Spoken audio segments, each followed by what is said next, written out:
What's going on, guys? Welcome back to the You Know Ball podcast. I am your host, Trill Bro Dude, and congratulations to the Cumheads. You've done it. Jonathan Kuminga has outlasted a franchise that is valued at $7 billion. Jonathan Kuminga is a stronger force than any player in the entire NBA. Congratulations to Jonathan Kuminga and his agents for winning this stare down with the Golden State Warriors. And because of that, the Kuminga saw a shadow, and now we will get 20 more weeks of Jonathan Kuminga trade / free agency rumors, because he will not be moved at this deadline now. Amazing stuff. It's cum day. When you see the dark mark left by cum, that's when you know that it's where we've got 5 more years of Jonathan on the horizon. It never ends. It is unbelievable that no matter what happens, he is inevitable. Jonathan Kuminga, trade rumors will forever be. I was thinking about this the other day because I think the recent guys, there's an obvious Mount Rushmore of trade deadline guys or just trade rumor guys. Miles Turner. Miles Turner's the god of this. Yeah. He finally changed teams, which is why I thought Kuminga was like very apropos. Somebody needed to like inherit the like crown. You know what I'm saying? It's like It Follows. Somebody gets the curse once it's broken from someone else. I had 2 more of recent ones. Jeremy Grant. Oh, another good one. Funny thing about Jeremy Grant is that he's only been traded twice. I think he's left in free agency. He got traded he got traded 3. He's been traded 3 times. Okay. He got traded to OKC, traded to Denver, signed with the Pistons as a free agent, traded to the Blazers. But because of the nature of his contract and his skill set, has been in trade rumors for going on 7 years now. It feels like at least 7 years. I would say Jeremy Grant is the third one. And then the last one I would say is I feel like John Collins needs to be on here just because John Collins and the nature of his contract and the status of that, he should be included. But also there should be like an honorary one for a star, I feel like, because most of these guys that we're talking about are role players, rotation players. I feel like there needs to be like an honorary. We could cycle in Zion Williamson, LaMelo, Trey, whoever. One of those guys needs to be included in this. And it's possible that we have a new group being born out of these kind of like the old Supermax contracts, where it was John Wall or Russell Westbrook or Chris Paul. I feel like these smaller second max contract guys are going to be created. Like, I guess technically Anthony Davis would be closer to a Supermax, but Anthony Davis could be in here. Karl Anthony Towns, who we'll talk about later. It feels like we're going to get a lot more of these guys that are just always in trade rumors that don't get traded because of the new CBA.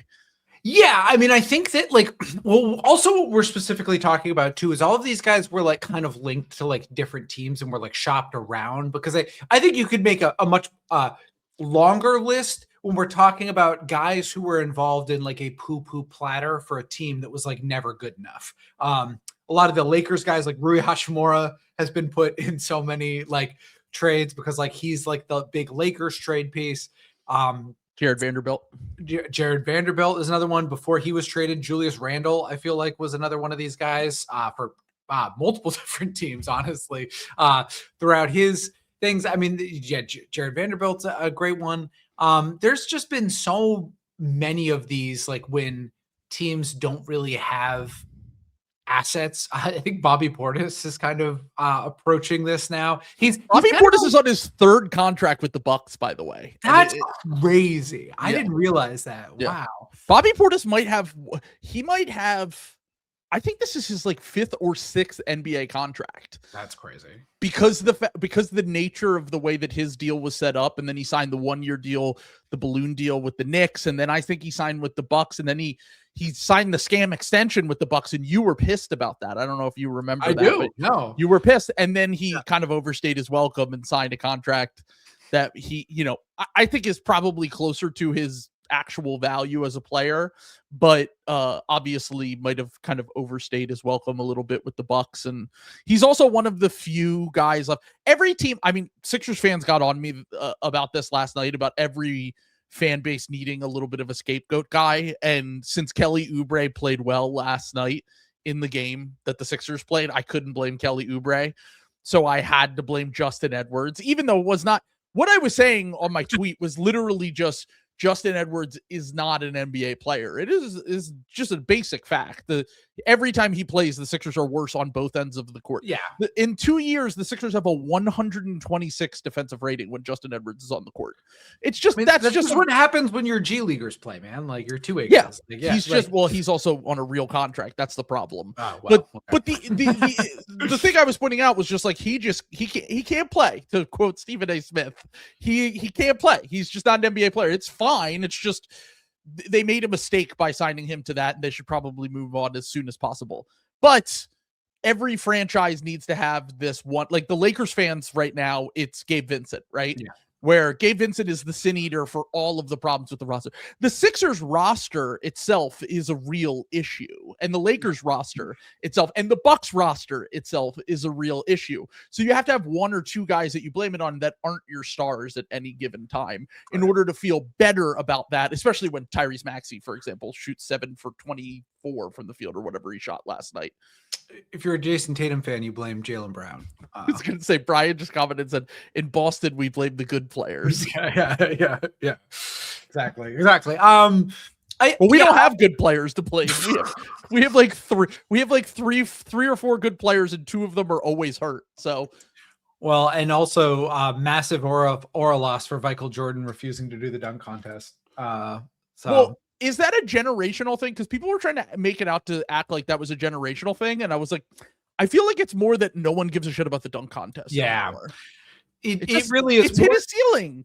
Yeah, well, it's just like I hate to like boomer out like this, but how many different ways can we really like think about to dunk a basketball? You know what I'm saying? It's becoming less of a physical competition and more of an imagination competition, which is why people were pissed when like Jeremy Evans won it. You know what I'm saying? Where he's like, "Oh, I'm gonna make like balls that glow," and like everyone got really mad about that. Like Serge Ibaka picked the stuffed animal off the backboard with his teeth. You know what I'm saying? It just becomes like, what's the silly thing? It's like circus tricks at that point. Yes. And they treat Mac McClung like he's a circus animal. They really do. They fucking hey, bring the quirked up white boy out of hiding. It's like the first 10 minutes of fucking Jurassic Park where they're like loading the crate into the dock, and he's like the velociraptor who runs and smashes the thing off the back of it. It is very funny that pretty much everyone except for the guy who trains 24/7 to be in the dunk contest is over the dunk contest. Yes. Yeah. And people were mad at VJ over like not wanting to do it. And then he walked it back the next day and was like, me and Maxie might actually do it. I'm like, who cares? Just get rid of the dunk contest. No one actually gives a shit about it anymore. But to kind of cycle back to the original thing that we were here to talk about, the Golden State Warriors are in piss and shit right now, to be completely honest with you. The Jimmy Butler injury it was one of those injuries where I was watching the game, and the second it happened, I was like, that's an ACL. Like you could just tell his reaction, the way that he fell, everyone else's reaction on the team, even though Jimmy, in classic Jimmy fashion, smiled like a psycho coming off the court. Like he knew what was happening. It was obviously trying to, lift everyone else's spirits about the fact that their season is over. This era of the Warriors is like really, it was already pretty much closed, but this is kind of the final nail in the coffin. And the thing that has been brought up on Bill's podcast, it's been brought up on other NBA podcasts, Warriors fans podcasts, Warriors Twitter in general, is like, what can they do now that Jimmy Butler is out for the rest of this season, potentially a good chunk of next season, if not all of next season? What can they do now that he's torn his ACL? And the answer is nothing. What the reality is that their ownership and their management has been looking for an excuse to really not do anything. And your second best player, the second most important player on your team, getting injured at his age with his contract, this is kind of the perfect excuse to do nothing. Yeah, well, and like also like I was gonna say that the only other thing it's an option between, do you start the rebuild now? Like, do you try to get out ahead of the rebuild, or do you let Steph like walk off into the sunset, and have a few more like hype moments and aura like moments in like games that don't matter, like, and I don't know. I honestly think Warriors fans would probably be split on the answer to that, because I think it would suck to trade Steph, but like, and you're probably not going to get like a great return for him. But I think Steph is also enough of a weirdo superstar in terms of like that. I think he's kind of like, we've talked about this with Durant in the past, where he actually kind of fits on like a lot of teams because he's like one of the most lethal like off ball guys of like all time. So I do think you could actually get something for Steph if you were willing to pull that trigger. But like, you are also talking if about Steph is ever to hit the trade market, I think you're underestimating the appeal he has to other owners. Like in terms of like selling tickets. Like, oh yeah, for sure. Like even if you're not contending, I think that he would have a massive trade market, just because if you had Steph Curry on your team for 2 years, it would be, I just don't think he will ever ask out, and they will never trade him if he doesn't ask out. Yeah, no. And that's the thing. I mean, he's the franchise. He's the franchise legend. He's gonna be the best player in franchise history. Like he is the synonymous with the franchise, and you don't trade those guys unless you like have to, like as much as, everybody says that about like Giannis and like, Giannis is great. Giannis won MVPs there, won a title there, like for Milwaukee, they've had Kareem, they've had like, they've had guys, in the past. Like there is no, it's like, who's the next best Warrior? They are nothing without, I mean, now look, if you want to go back to the 70s, sure. Like that's fine. But like, the contemporary version of the Warriors, or what we think of with the Warriors, are Steph Curry. And also, there's nothing he needs to do.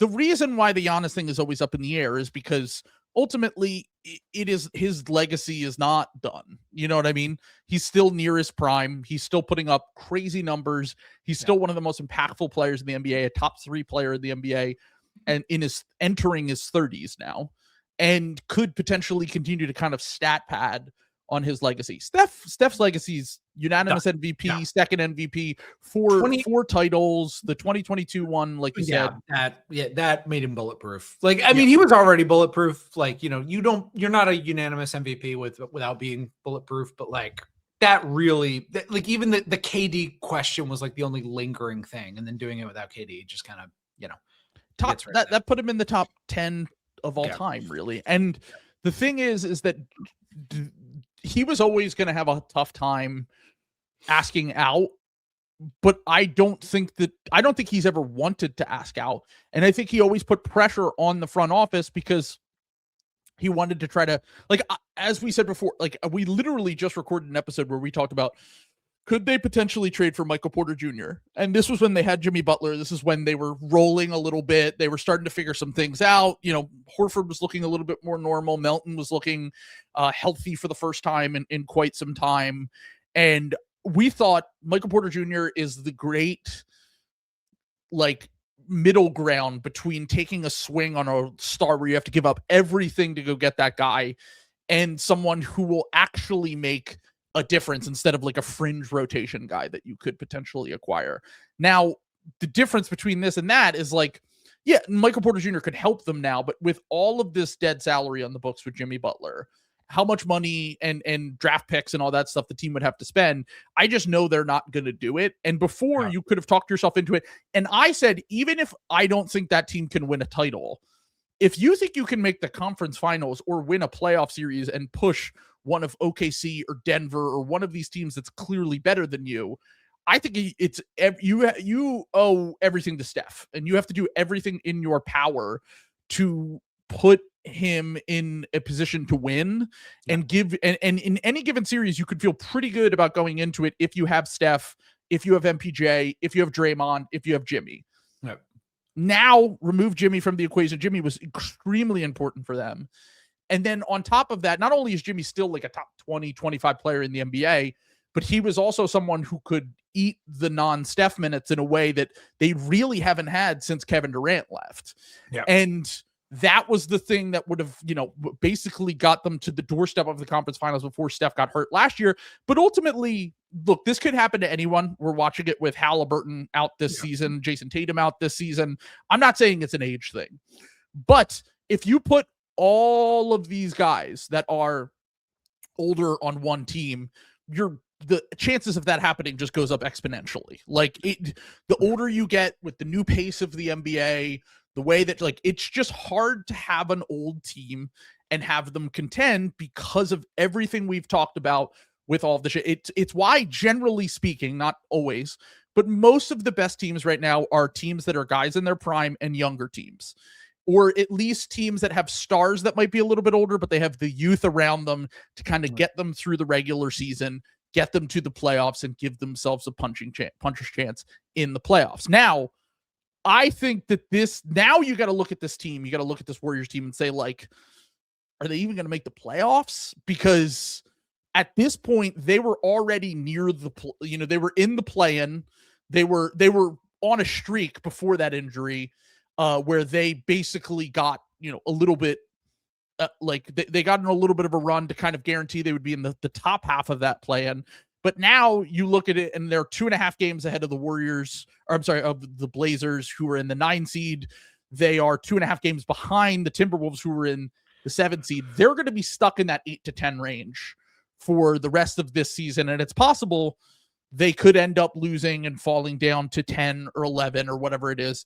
And I think ultimately what this means, this Jimmy Butler injury, is that I hate to say it, we joked on the last podcast that everyone is going to do the Cope Space plan, but I do think that they are going to try to angle for, now Jimmy's off the books, now Draymond's off the books, we can clean up our cap sheet a little bit, and then maybe not this year or next year, but maybe we can have a victory lap, one final send-off season for Steph with the Warriors 2 years from now, where we have maybe a younger team, maybe we can get a star that someone doesn't want to pay, or can be salary dumped to us or whatever, and we can give Steph that rightful send-off that he gets. Because to me, there's no way that they can contend this year.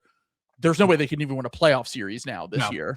No. And then next year, it really just comes down to, Jimmy's a psycho. I'm not putting anything out of, we're seeing Jason Tatum potentially come back from an Achilles tear from May to February.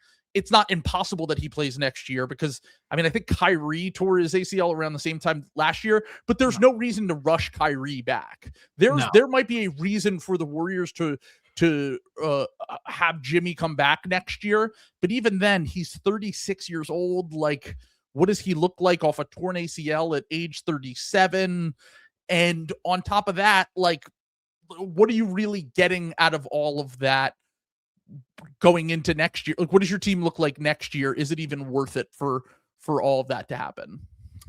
No, and I think the answer is no. I think, I don't want to say, obviously, blessing in disguise is probably too strong, but the silver lining is that this happened before they added picks to a Jonathan Kuminga trade and to go get somebody. Because Michael Porter Jr. would have been the guy. Yeah, because then you would have been like turbo fucked. This, you can kind of stop the bleeding. As you pointed out, this is kind of a perfect excuse to kind of get yourself ready for the pivot down the line for, more stuff, because there's not really anything they can do. You know what I'm saying? I don't even think going out and getting a guy right now would even guarantee them a playoff spot, to be totally honest. If they make a trade, it's only going to be Kuminga for another expiring salary, or Kuminga for someone that's on the books this year and next year. I think any trade they make, for example, for forever, the rumor was, maybe the thing they could fall back on was Kuminga for Malik Monk or whoever. But Malik Monk, if I remember correctly, his contract goes for the next 2 years after this. And on top of that, they need forwards, if anything else. They don't need another guard. That won't help them really at all. I think if anything, this makes I can't believe I'm saying this. This makes it more likely that they don't trade Kuminga. And you saw Dunleavy's comment yesterday, which was basically, yeah, no one fucking wants Kuminga right now. Like, if you demand to trade, there needs to be a demand for you in the trade market. And unfortunately, no one except for the Kings wants Kuminga. And the only thing they're willing to give up is salary that is essentially, either bad salary or just salary that doesn't make sense for the Warriors and what they need.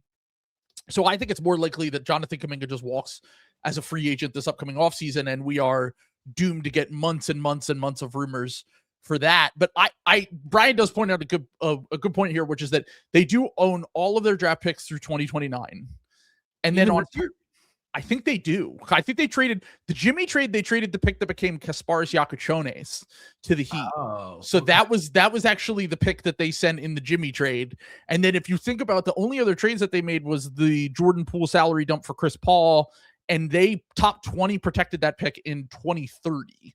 So they can't trade that pick. That's not a flexible, movable pick, but it's not a pick that's likely to hurt them a few years from now because it's top 20 protected in that draft. So they own pretty much all of their draft capital. They should fucking tank this year then. Like, honestly, like this is when I think I've said this before. This is when tanking, I think tanking does make sense. When something like this happens that just destroys your season. Yeah. And this was a thin team to begin with. Like, it was an old team to begin with. Like, what you're going to make Steph and Draymond like fucking like go out there and like, fight the war. They've done this before. There's been like, I feel like there's been like 4 different seasons where it's basically Steph, Draymond, and a MASH unit, like over the past like half decade. Like, they've done this. Maybe they don't want to do this. And I think maybe you could probably pitch this to them. Like, hey, fucking like, look, I know we don't have the best record of this. You know what I'm saying? Like, I was going to say the James Wiseman season. But it's also not the same front office. So you can go to them and be like, I'm not like, look, I'm not Bob Myers. I'm not a fucking idiot. Like, all due respect, Draymond, for him like picking you, but like everything else he did was dog shit. You, like I know Brandon Podcast has had like a rough go, but that was a really good pick for where I drafted him. Like I've found a lot of Richard. Trace Jackson Davis, great pick for where I drafted him. Like, like this is like, I'm a good drafter. This is going to be a good draft. Quentin Post, they're good at, I will say they're good at drafting in the late first, early second. So that, or just second in general. Yeah. And if that's the case, then, I mean, they could probably find someone who's decent. Whether they make the playoffs or not is kind of the thing. Like whether they get the 16th pick or they get the 12th pick or they get it maybe you get some lottery luck. We just saw it last year with the Dallas team that was the 10 seed and then ended up getting Cooper Flag and the Spurs jumped up. Like we are seeing this more often where teams jump up in the draft. And I know that obviously, like you said, that their history of this is not great recently. I don't think but the thing is, they don't have to do anything, right? No, not like really. They'll be semi-competitive down the stretch of the season. I don't think they're going to be a disaster as long as, knock on wood, Steph stays healthy. But I don't think that they have to like trade anybody. I don't think they have to, like, they're just kind of going to be a mid team for the rest of this season. And then from there, like maybe they win in the play-in and they get a chance to, get destroyed by OKC or Denver or whoever the top seed is. Or maybe they end up, fall. Like, I think you just kind of let the cards fall where they may. Like, I don't really think that you need to necessarily, like with the Bucks on the last episode, I argued the Bucks should fully pull the plug. I don't think the Bucks have a chance to win a playoff series. And I also think it's actually in the best interest of both Giannis and the franchise for them to have a puncher's chance at jumping up in the lottery to get a franchise changing player that you can pair with Giannis, because that roster is just so thin. With the Warriors, like, I don't think you necessarily have to fully pull the plug on anything here. Like, I think this team will be just middling for the rest of this season. And I think that you can like have the illusion of being competitive for the rest of the year. And then when you end up as like the 9 seed and, maybe the Blazers jump them or the Clippers jump them or someone in the standings jump them, then you can, if you lose that first play-in game, you have a chance to get someone that could be a difference maker for next year and start to kind of reopen a new window as Steph kind of ages gracefully here. And you just hope that you can either get Jimmy back. The one question I've had about this, and I know Warriors fans will always tell me they're never going to trade Draymond. Like, he's just, for better or worse, Draymond Green is probably a Warrior for the rest of his career. I do wonder if this changes anything. Only because Draymond might have look, Draymond is Draymond. We know Draymond is not the easiest guy to get along with. We know that he is an absolute psycho, but he's still one of the most impactful playoff defenders in the NBA when he actually is locked in and gives a shit. And like, we've seen it as recently as last year that he can still make a difference on that end of the court in the playoffs, right? He has this year and next year, I think, left on his contract. And we've seen this with players, and especially players who are getting up there in age, that when they're looking at like the Warriors aren't going to sign him to a contract extension because they've been saying we want cap space either 27 or 28. And most of these guys, we just talked about it with Anthony Davis. We're seeing it with Trae Young and John Morant. Most of these guys are trying to get to a new team that will pay them, right? Yeah. Like, is there a team out there, like Brian said, the Lakers, a team like that could realistically make a decent offer for Draymond? Not anything crazy, but a way to basically just like I said, aim for that competitive window with Steph in maybe a victory lap year. Not this year, probably not next year, but the following year, and have a new, different kind of looking team around 38 or 39, 40-year-old Steph. Let's say you want to catch someone. Okay. What do you need? You need bait. Okay. If you're the Charlotte Hornets and you want to lay a Steph Curry trap, what better bait to garnish it with than a possible Draymond reunion? Honestly, I'm just pitching this because I love the idea of Draymond Green in Charlotte. I think that would be so funny, and I think that would be awesome to watch just what happens. Draymond having to interact with like LaMelo on a day in day This out. is what I was going to say. Over under how many days before he punches LaMelo in the face? It would be awesome, dude. It would be awesome. Like I would love that. Like I could see it going. Like, I also have no idea. I could also see everyone in Charlotte like totally respecting Draymond, and he actually like does genuinely change the culture there. Like I think that's on the table. I think he has a psychotic break and like just straight up like murders Kalkbrenner or something. I was gonna say my gut feeling, Draymond wouldn't love Charlotte. I'm just to me, that's something on his podcast that like I don't know if you remember this, but Paul George had a quote from like a year and a half ago before he signed with the Sixers. And he was like, the Hornets have no culture. They have no history of winning. Like, what would I do there? Basically, he had a quote like that on his podcast, essentially, which very funny because like within a year, they've kind of turned things around there and they're kind of getting on the right track. But I don't think that vets that are like Hall of Fame level guys, right? Yeah. Like, really have, and even with their fun new, we talked about how much we love watching this Hornets team. Yeah. They're amazing offensively. They have so much fun young talent, and on any given night, they are a fun, great league pass team to watch. Having said that, it's still Charlotte, and it's still a franchise that is not respected by, especially probably the elder millennial class of stars in the NBA, even if they've aged out a little bit. Well, they did grow up in the windbreaker era, though. Those Charlotte Hornets windbreakers were fucking fire. Baron Davis, Warriors and Hornets legend. Exactly. But then again, this is also a franchise that is retiring Del Curry's number. So, you know. Okay, so Miles Bridges is now their third time all-time leading scorer. That's pathetic and also that's very sad. So yeah. I do just want to talk about the Del Curry thing real quick, though, because a lot of people like, first off, let's be real. This is just a perfect example of everyone has to have an opinion about everything on social media era, where that became a news cycle thing where I was like, you don't actually give a fuck about this at all. No. Second, it's very funny because Peter in the Discord, Peter's been on the streams and podcasts before. He's a Timberwolves fan, and he was making fun of them for retiring the jersey. And then I found a post of his in the Discord, which was like, can't wait until we retire Nas Reed's jersey, like 10 years. And I'm like, it's the same thing. If this, now the Celtics wouldn't do this because they're the Celtics, but if the Celtics retired Marcus Smart's jersey, you would be over the moon. I would love that. I think they should do that. I think we're literally only not going to do that because we did that too much in the 60s and 70s. And we ran out of space.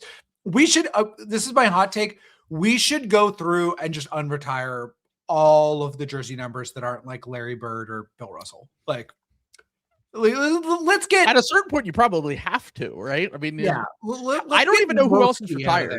I don't know.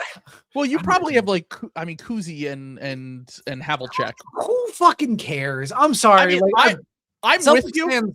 Try to be like, oh, you can't do that to Bob. You don't fucking have an opinion on this. You don't have an opinion on guys my age. No, dude, you got to respect Havlicek. Shut the fuck up. No, I don't. I don't give a shit. I generally agree when it comes to some of the historical stuff that we do overrated, but like they would just never do that. Like it is, they are players, regardless of whether how we feel about the old eras. They were important to the franchise in the league, and they'll just never unretire those guys. And it's also hard to make the same argument that we're like, but we should retire Marcus Smart, Del Curry, and Nas Reed, and Tony Allen. And by the way, I don't have a problem with that. I don't give a shit. Do whatever the fuck you want. Retire whatever jerseys you want for players that were important to your franchise. And a lot of the times your culture, your city, all that. Like Del is, he was one of the best 6 men in the NBA. Like he was not like a legit starter, high level starter guy, but he has become important for their franchise because like, since they become the Bobcats and now the Hornets, he's been their broadcaster for a long time. He's meant a lot to the city of Charlotte. He's brought them a little bit of relevance and cachet. And as people pointed out in the Discord, he might be the first Nepo father in the NBA, whose son's legacy outshines his own. But I can't have an opinion on this. Here's the solution. Okay. 20-year jersey retirements. Okay. With re-up options. So what you do, a jersey, you retire a jersey, 20 years. Everybody remembers that. You get 20 years down the line, you revisit it. You're like, hey, do we retire that or do we keep it? Do we roll it over like another 20 years? Sure. Like, this is a great solution because like Bill Russell, we'll always be retiring Bill Russell's. Like everyone's going to opt into that. Okay. Now this is not going to be popular, but like, do we think that like the 2039 Paul Pierce retirement ceremony is you have to have and then you have a debate over it at the time, and it's a content cycle thing. Yeah, where everyone argues. I think we should do this. I think that you should do this, and I think that this is like another way of measuring greatness. Is like you say like 10-time All-Star, you say like 3-time jersey retire extension guy. Like, and that's another way of measuring how great a player is. Like, I'm just saying, I think this has legs. I think this is another reason we need like some sort of inroad to Bill. Like we need like a rogue ringer employee to like, Bill would love this. Okay. I think if I pitched this to Bill, he would read this on the email. This is what I'm saying. I love this one. Just email him. You should just email him. You know what? I give all the YKB heads permission. Feel free to email. I'm too lazy. I'm not going to do it. But you guys should email Bill this idea, and let's see if we can get him to tap into this. Now he is going to get like 17 emails with the same idea. But then it's more likely to get on his radar. 2040 house. Yeah. Karl Malone back up. I don't know, some shady stuff with Karl Malone. He would love that, dude. He would love reading that. He would love like relitigating like some of these. Not only was he a loser on the court, but also think about cross franchise guys like Kevin Garnett, like love KG, love Ticket. That's only 20 years for the Celtics, but Timberwolves, he's got a 60-year chance. That could go 3 years. There's not a lot of competition, like And then you go to his basketball reference page and it says retired 4 times by the Timberwolves and twice by the Celtics. And exactly. You got the little like. I think this is a great idea. I think that like everyone, I'm mobilizing the YKB army. write your own email where you bring this up to Bill, and we'll see if he like. Does the Miami Heat the team they retired? I know they've retired. They retired Michael Jordan's number. If I remember, They retire Alonzo Mourning, I believe, has been retired by them. Dwayne Wade. I would imagine those are the few. Yeah. The question, because they will definitely retire Jimmy Butler's number eventually once Riley's dead, and then in 3 years. But I was thinking about this because I was like, they won't retire LeBron. Like LeBron will probably only get retired by the Cavs. Yeah. Do the Lakers retire his jersey? That's an interesting argument. Yeah. I got a question. He did win a title. He got back to another conference finals, but this whole thing about but they did sell the team. They did sell the team because this new article that came out about LeBron, he has been there for 7 years. This is good. It's possible he ends his career. So yeah, I actually think we talked about this. It's the Kevin Garnett corollary. It's actually a pretty 1-to-1 with Kevin Garnett, to be totally honest. But Kevin Garnett, the difference is that the Celtics fans never had any sort of animosity towards Kevin Garnett. There's been this weird tension because we've talked about before with like the Kobe stuff and with the fact that LeBron, and we saw a lot of this in this article that came out from Baxter Holmes, which is that Jeannie Buss basically felt like LeBron was trying to dictate the franchise. She felt Clutch was he didn't take any, accountability for trying to force them to trade for Russell Westbrook. She only did the contract extension because she thought it would have bad PR. The long and short of this is that like it clearly feels like they thought LeBron was bigger than the team, which he is, to be clear. Yeah, that's 100%. Yeah. But it didn't really vibe with what they want to do. And it felt like there was always this conflict, whether it was the early era was fun. The first 3 or 4 years, sure, fun. Then the middle era was like this weird LeBron's aging and AD's never available. And we're always trying to trade for different players and, guys are shuffling in and out. And then you have this late era where it's like very clearly that they want to hand the team off to Luka and Austin Reeves, but they can't because LeBron's still there. So what I'm trying to say is that basically LeBron has this weird legacy with the Lakers where he would, look, even if you just take the first 3 seasons LeBron is with the Lakers, that is one of the greatest Lakers of all time, just statistically, impact-wise, all that, right? Mm-hmm. But it's the Lakers. And as you said, like the Celtics also have this thing where they have so many great players who have played for them that you have to be kind of picky about who you retire and who you honor. The Lakers are very similar, where like the Lakers have had their franchise icons, whether it's Kobe or Kareem or Magic or Shaq or whoever, that LeBron is kind of an afterthought, which is insane to say about LeBron fucking James. Yeah. Anyone who's been a best player on a championship team, honestly, it's kind of insane. Like I was going to say it's more common now because the Kawhi thing with the Raptors as well. Yeah.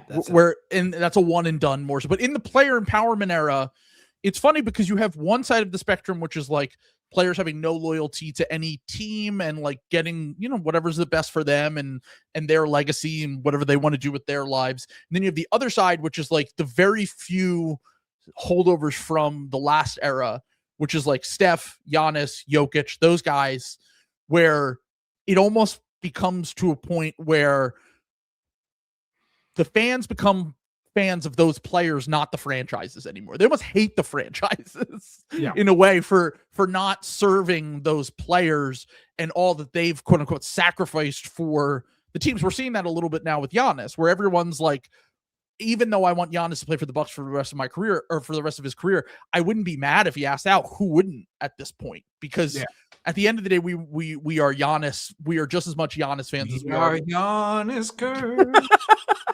Carry the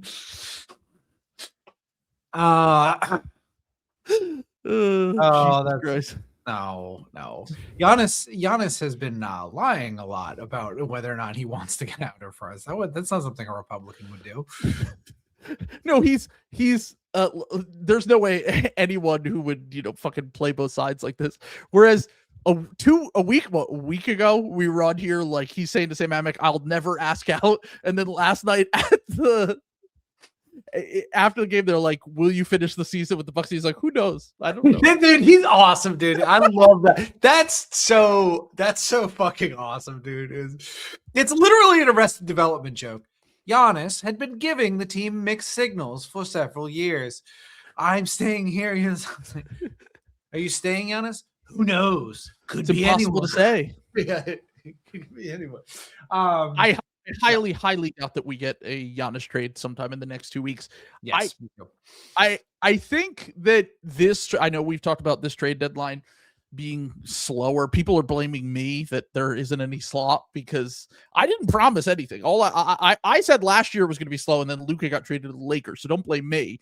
Mm-hmm. If anything, my jinxing of it worked in our favor a year ago. But yeah, before we move on to I want to talk about the Knicks and their situation and how that could affect everything. Mm-hmm. I do want to talk a little bit about Jimmy Butler and just his career in general, because my thing is, like, I think Jimmy can still be like a player in the NBA after this. Like, I think he could have maybe an like current Al Horford style where he's like a useful player on a team, maybe even a starter level player on a team, maybe a Chris Paul kind of style as his career winded down at the end. I highly doubt we'll ever see Jimmy Butler top 25 again after an injury at this age, considering all the knee injuries that he's had throughout his career. He had a meniscus before this. I don't know if it's the same knee, but either way, these things are starting to catch up with him. Yeah. I people ask like, oh, he's a first ballot Hall of Famer with the level of the Hall of Fame nowadays. Like, I can't even, there's no way that he's not first ballot, right? I mean, it's not baseball, dude. Like, he has to be. Like, 6-time All-Star. I think he made 3 All-NBAs, and then he also 4 All-NBAs maybe. And then he was the best player in those seasons where he didn't necessarily always make the All-NBA or All-Star team. He was the best player on 2 finals teams. And that in itself is okay. So here's his resume: 6-time All-Star. He's 5 times All-NBA. Made the 3rd team All-NBA 4 times. Made 2nd team once. He's only made 6 All-Star teams. He's only made 6. You know what's really funny? He didn't really give a shit about the All-Star game when he was on the Heat. Remember, he only played like 50 games a lot of those seasons. Because he had so the reason I know this is because one of the reasons why I think teams like Minnesota and the Sixers were a little bit worried about paying him and keeping him happy before he went to Miami and sort of kind of re-established who he was as a player. He had basically this meniscus injury that people thought he would not age well. And funny enough, he turned out to be one of the arguably better in his 30s than he was in his 20s. Like, for sure, yeah. From like 29, his peak is like from age 29 to like 34, basically. Yeah. 34, 35. And then now we're starting to see like him more on the downswing, but still be clearly a good, impactful player when healthy. But yeah, so he made the All-Star team. You know how many times he made the All-Star team with the Heat? Once? Twice. That's what I'm saying, dude. Like, even before that too, though, like, I'm surprised he do you only make 1 All-Star game in Chicago then? Like, so he made 3 All-Star games or 2 All-Star games in Chicago. Keep in mind, he was a guy that didn't play his rookie year. Yeah. His second year, he became like a rotation player. Third year, won most improved player. Mm-hmm. And made the All-Star game that year, if I remember correctly. Oh, no, it was 4th year. His 4th year, 2015. Yeah, 4th year. So his 4th season is when he made his first All-Star game. And then he went 4, 5, 6. And then didn't make it on the Sixers the following year. He made it on the Timberwolves, didn't make it on the Sixers, and then had a bunch of injuries that kind of limited the amount of games. And he famously just didn't give a shit until the second half of the season with Miami. So like, you would look at the numbers and you would be like, I don't know. He's not really like, Miami's like usually was like okay outside of the one season they were the 1 seed. And he was whether like Bam got a few of those like All-Star games that could have probably went either way. And once again, Jimmy, I remember when Jimmy was on the Sixers, people were debating whether he should make the All-Star team, but the Sixers got Ben Simmons and Joel Embiid in the All-Star game that year. So Jimmy didn't get it. And Jimmy posted, I want to say it was on Instagram, of him celebrating like the day of All-Star break happening. And he was literally chugging a bottle of wine. Like he did not want to go to like, it was obvious that he was just over the whole All-Star experience. I don't think he ever like, I always think about guys like Ben Simmons would do this a lot, where it was like he wouldn't really give a shit until the 3 weeks before All-Star voting closed. Jimmy never really did that. Like Jimmy always tried to preserve himself for the second half of the season, for the playoffs, and most of his achievements, even with like being an All-Star, being an All-NBA player, are playoff based achievements. Yeah, like that, like that's kind of what his legacy is like being a playoff riser, having these huge moments with the Heat. Even going back to his time with the Sixers, he had some really fantastic games with them, with the Wolves, with the Bulls.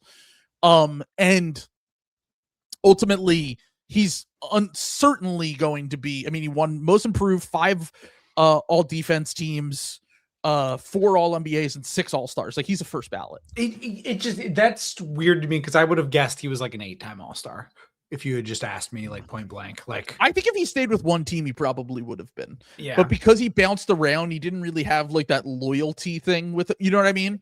The where bump it's like, yeah, everybody gets, exactly. And like he would have clearly been the best player on that Bulls team. And honestly, that it's funny because we talk about like the Timberwolves trading him and the Sixers trading him and the mistakes that they made when they did that. The Bulls are really the team that fucked up the most, because he wanted to stay there and they were like, we don't think you're good enough. And then that kind of course lit a fire under the Jimmy Butler narrative. So I'm laughing at Jonathan logging on and saying, having not watched any of this, and saying that he wants you to apologize for picking on Justin Edwards after earlier in the episode you talked about how dog it's nothing personal to Justin Edwards. He's just the worst defender in the history of the NBA. That's it. He's just not an NBA player. It's fine. It's fine to admit that players are not NBA players. It's fine. Thank you, Jonathan. Thank you so much. What do we think about our New York Knickerbockers, by the way? Like, can I give my take here first? Yes. This is when you want to be bad. I think that they're timing this perfectly. I think this is when you want your shit to fall apart, to be totally honest.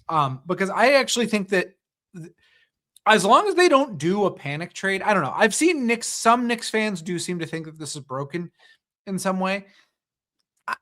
I don't know, man. I feel like this happens with teams all the time, and I think it's a regular narrative overreaction sometimes, where you have some bad games, you have some bad stretches.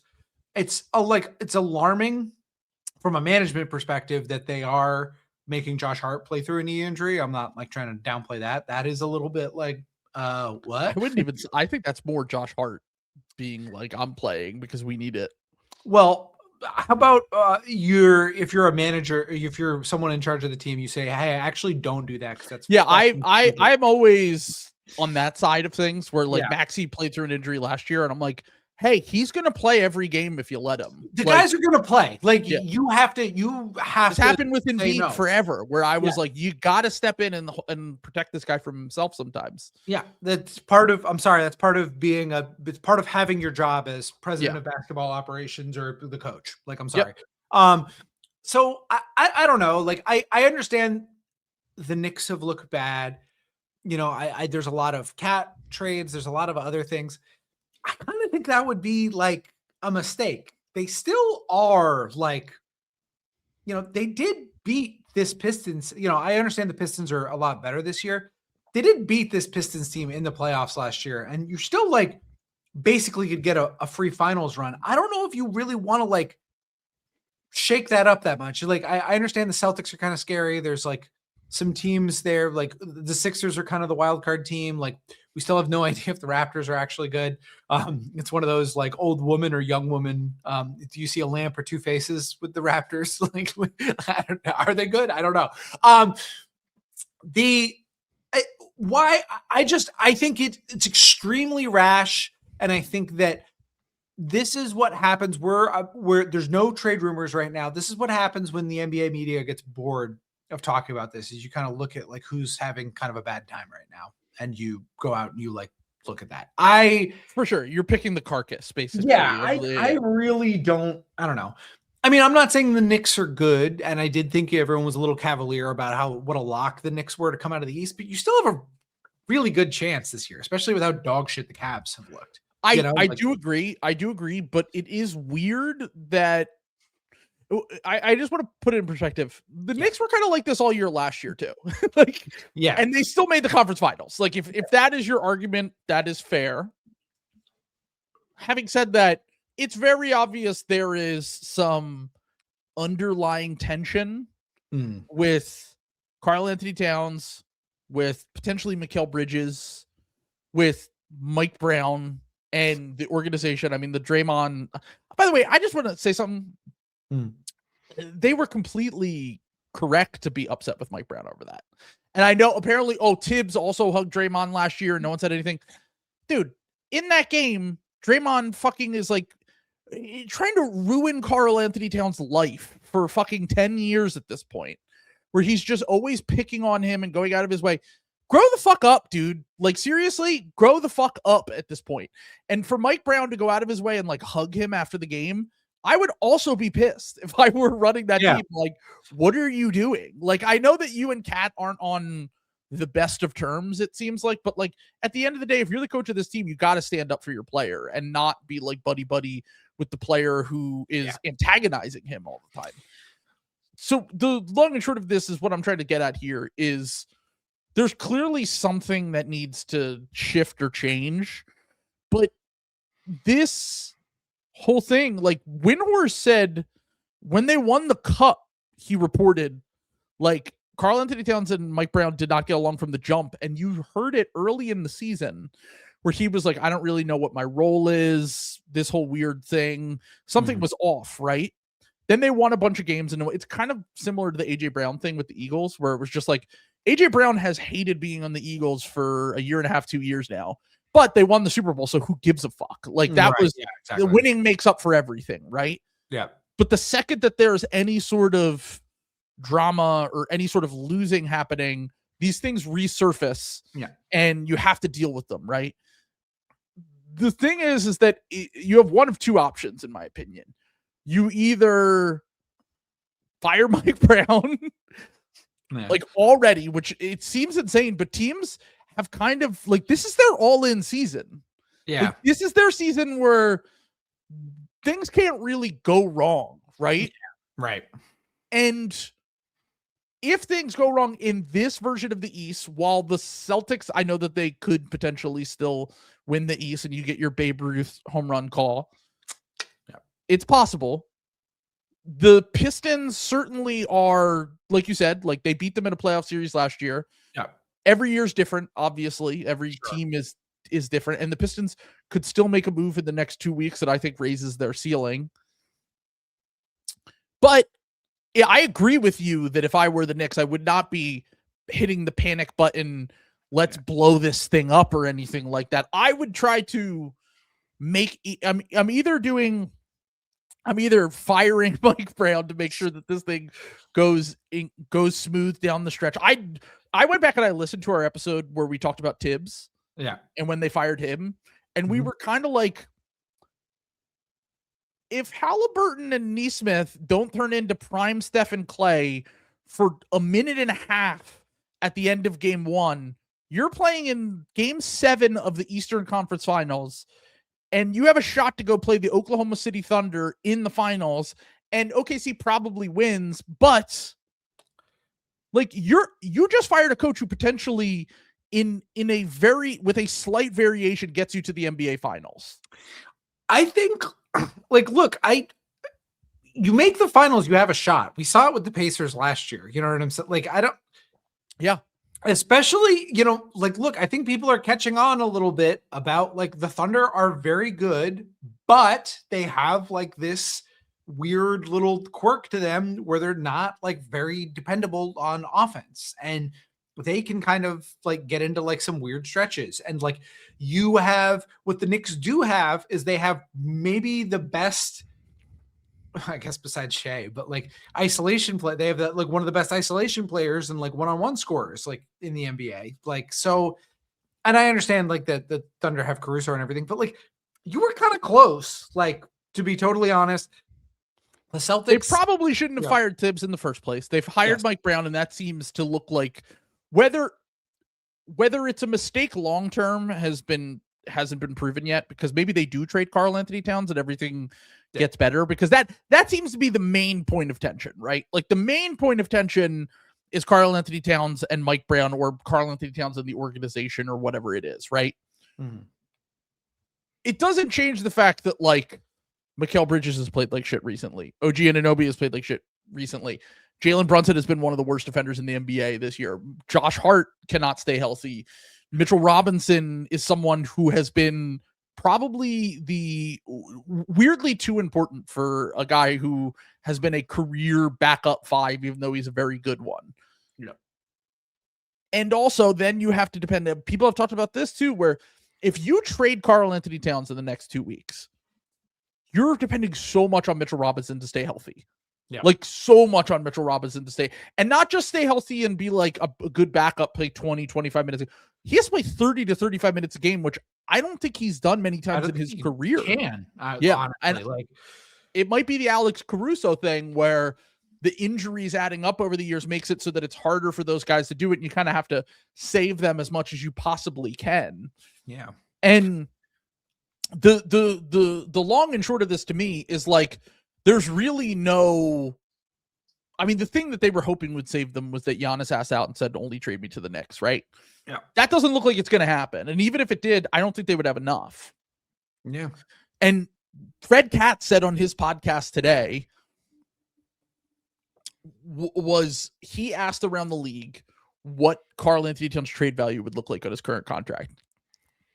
And people said, did you just see the Trae Young trade? Yeah. That's why they're stuck between a rock and a hard place with this thing, because Cat's value, because of how much money he makes, and because he has 2 years left after this, and teams are unwilling to take on these massive contracts, just is not as high as it should be for a player of his caliber and stature. And it like, can I say something else too about the Mike Brown thing? I think that the Knicks kind of had to do this because of how embarrassing that coaching search was, but they have to act like Mike Brown was not the guy they had in mind when they fired Tibbs. I think if you gave them truth serum and you were like, you're firing Tibbs to replace him with Mike Brown, I don't think they do it. They remember when they were like involved in like every coach that offseason, and everybody reached out to like Udoka. They reached out to, I don't think they reached out to the Sixers about Nick Nurse, because the Sixers probably would have been like, take him. I'm trying to think of who else they were trying to like steal, but there were a few different guys that they did try to hire and steal. Was it Spo? I can't remember. There was some guy they were hiring. Was it Steve Kerr? There was someone else who's like a really like good coach, and it was like how the audacity on you, how quickly you forget that you're like, you're New York, but you're also the New York Knicks, and you kind of have to remember that until you prove something else. Like money talks, though. Like, I mean, like Jonathan just said, Jonathan Dolan is their owner, whatever his name is. Is that his name? Jonathan James Dolan. James Dolan. Whatever. No, but they're paying Brown $40 million. They paid Nick Tibbs is getting paid $30 million because he's not coaching right now for the remainder of his contract. Like, they were paying top dollar for these coaches, and the real problem is that they were trying to get coaches who were under contract, and teams just aren't going to let good coaches under contract talk to other teams. Like, that's just the bottom line. And the Mike Brown thing is interesting because I don't know if you've seen these clips with Matt Barnes going around recently, but he was on that team, the Lakers team that fired Mike Brown. He coached there 1 year, and then he started the next year, and they fired him, and then they replaced him with Phil Jackson, and or was it Mike D'Antoni? Might have been Mike D'Antoni. Well, either way, he was fired very quickly, and it did not last long. And he basically said, Mike Brown's the kind of coach that wants to be kind of best friends with everyone, and he's not really going to hold guys accountable, which is very funny because if you had told me this time last year, like, that's first off, I know Tibbs got some shit because he played certain guys and he wouldn't hold them accountable and stuff, but like Tibbs is known for kind of being that guy. And then they replace him with a guy who is supposed to be the opposite, that is more of a schematic coach, right? Like someone who has like offensive ideas. And as the season started, you started to see like they moved the ball more. They didn't have to depend as much on Jalen Brunson. But as the season goes on and as you start to hit these road bumps, you know, players and teams just kind of fall back on what they're used to. Like they kind of tend to fall back on old habits, and a lot of that stuff has kind of gone out the window. And as Cat has struggled offensively, and as you know, like if the offense is just stuck in the mud and the defense is broken, they're going to tend to go back to the same things that worked when they were winning under Tibbs. But they have, you know, they made the conference finals. They won what, 50 something games last year, if I remember correctly. There aren't many ways for them to get back on that same track unless they either just, you know, wipe their hands clean of the Mike Brown thing, because that doesn't seem like it's really gonna fix itself, or they end up, I think, trading Karl-Anthony Towns. Like, I don't really see the way that they salvage this. Maybe they get back to the conference finals. Getting to the finals just when your team maybe I'm just saying this because I literally just saw this with the Eagles, where if everyone hates each other, even if you're super talented, at a certain point, you have to be a team. You have to communicate. Yeah. And these guys have flaws of their own that they've been able to overcome because they're so talented. But at a certain point, I think that does hit a ceiling and you have to explore every option. Do you want to hear a few of the things that have been floated out there as far as trades? Let's go. Let's hear it. So the only reason I'm even entertaining this, because I normally would just be like, whatever, teams fight and shit happens. What is most likely still is that they'll just readdress this in the offseason. Yes. And they'll kind of go from there, right? Yeah. And Dolan might fucking clean house and fire Leon Rose and do whatever the fuck he does. But that'd be a huge mistake, by the way, I think. I agree, but Leon Rose is kind of having a little bit of a Messiah run. Knicks fans have pointed this out, where like he did everything right, and I think he gets I think he should get the benefit of the doubt, to be clear. Like, I think what Leon Rose did with where the Knicks were at, I think considering where he's gotten them, I think he should get every chance to right his wrongs that he's made. But he is on a little bit of a losing streak after winning every single move and every single trade for so long that it has come back to bite them in the ass a little bit. And I don't disagree with that, but they're not big enough L's that they're like disastrous. You know what I mean? Say, like, the Mikal Bridges thing looked really bad, and I made fun of him at least a lot for that. That really, I still think that trade is like, it's pretty bad, but it's because you can't do anything. The reason why the Karl-Anthony Towns and Mikal Bridges trades, it has nothing to do with them as players. Like, they're talented players. Yeah. The reason why the problem with those trades is that they just make it so you can't do anything. Well, and case in point, like when something like this happens, where like you're a talented team, but like there's some sort of chemistry issue or something like that, you just have no ability to shake things up. Like, right. Easily, yeah. You know, like that's the bigger issue. Yeah. So it's this where you look at it like this. Mm-hmm. The pick flexibility they lost with the Mikal Bridges trade. We talked about it the night that he was traded. Yeah. We were like, man, this better work. Yeah. Because if it doesn't, you got nothing to do. And then they traded DiVincenzo, Randall, and the pick that became Joan Berenjay, or I think that's how you say his name. Yeah. In the draft for Karl-Anthony Towns, who helped them make a conference finals. Like I think if you had told the Knicks fans when they made that trade, you're going to beat the Celtics in the playoffs and make the conference finals, yeah, I think they would have been happy with those moves for sure. Yeah. In the same way I would be if you told me that about the Sixers. But then you set yourself up for championship expectations, and it's harder to reach that next level when you really have nothing else to improve the team except for margin moves, and you're depending on late first, early seconds, who you haven't really hit on those picks. The Yabu signing was a disaster. The Jordan Clarkson signing was just not a good move from the jump. These are moves that Leon Rose kind of made his money on in the past, where it was like every little thing they were doing, the Quentin Grimes pick, the Quickly pick, like they were just nailing these late first round picks and getting guys in they signed Hartenstein with the MLE. Like, they were making the right, correct moves for years. And because their margin for error has gotten smaller and they keep missing on those little things, it's kind of starting to stack up and hurt them more. Right. And the Karl-Anthony Towns thing, just financially, they have no flexibility now because they have this massive contract in the books. The reason why I'm even entertaining this in the first place, as I said, is that just kind of in mass, we got all of these reports from Knicks beat writers. I don't know if they were like Popper. I think his name's Steve Popper is his name. Which wild name. Yeah. Especially in New York, man. Steve Popper, who lives in Bushwick, lives off the Morgan L stop. Go to Paper Box. I was gonna say he's out at House of Yes at 3 a.m. It's a millennial New York reference. He's elsewhere. Yeah. If you hop off are those places still around? I think they are. I was gonna say I don't Paper Box. I know House of Yes is still around because I walked by it last time I was in Bushwick. But oh, nice. Okay. I don't know if it's still the same. I think elsewhere's still there too.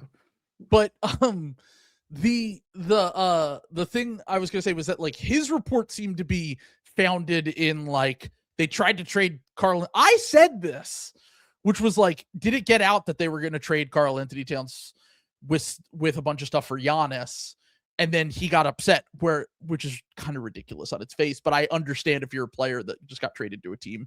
Yeah. But the thing that he said was that like other teams registered interest in Towns, which was the Grizzlies, the Magic, and the Hornets, right?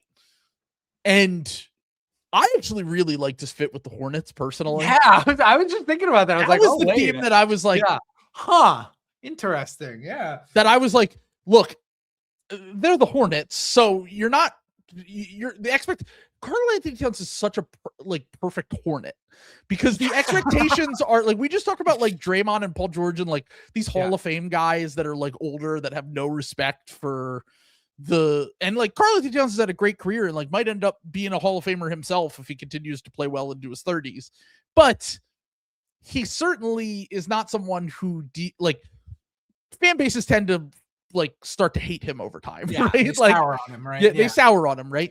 Yep. Going to the Charlotte Hornets, like the expectations are so low. You go in there as a stretch big who can play with Khan and LaMelo and Brandon Miller. You don't need to play defense if your offensive rating is 136, which is like possible with him in the mix. Like, yeah, I mean, like I think that they really, and if the question becomes like, what is the matching salary back? Now it would probably be once again, the poo-poo platter of like, I'm sorry to say this, Knicks fans, it would probably be like Miles Bridges, Grant Williams, and Josh Green or something. Like this is, if you want to use the Trae Young trade as an example, like that's the kind of trade that you're talking about getting back. But then you get the picks. You get to supply yourself a little like maybe they do have extra picks, but the Hornets do. I think Cat is different from Trae because Trae Young is just such a non-starter from like Karl Anthony Towns has like fit in on good teams recently. Yeah, exactly. Yeah, for sure. I don't think it's the same as I would be shocked if it was a Trae Young package. I think you have to give up at least a first round pick if you're gonna go get Karl Anthony Towns. Sure, fair. Yeah. And then the other trade was I don't really see it for the Magic. I don't really see it for the Grizzlies right now. The other trade that I want to say it was Steph Bondi from the New York Post or New York Daily News, one of those two. I think it's the Post. I think it's Post, yeah. He suggested Drew Holiday and Jeremy Grant for Karl Anthony Towns, which I actually also didn't hate. But it would really come down to whether Drew Holiday can play basketball this year because he's only played 7 games.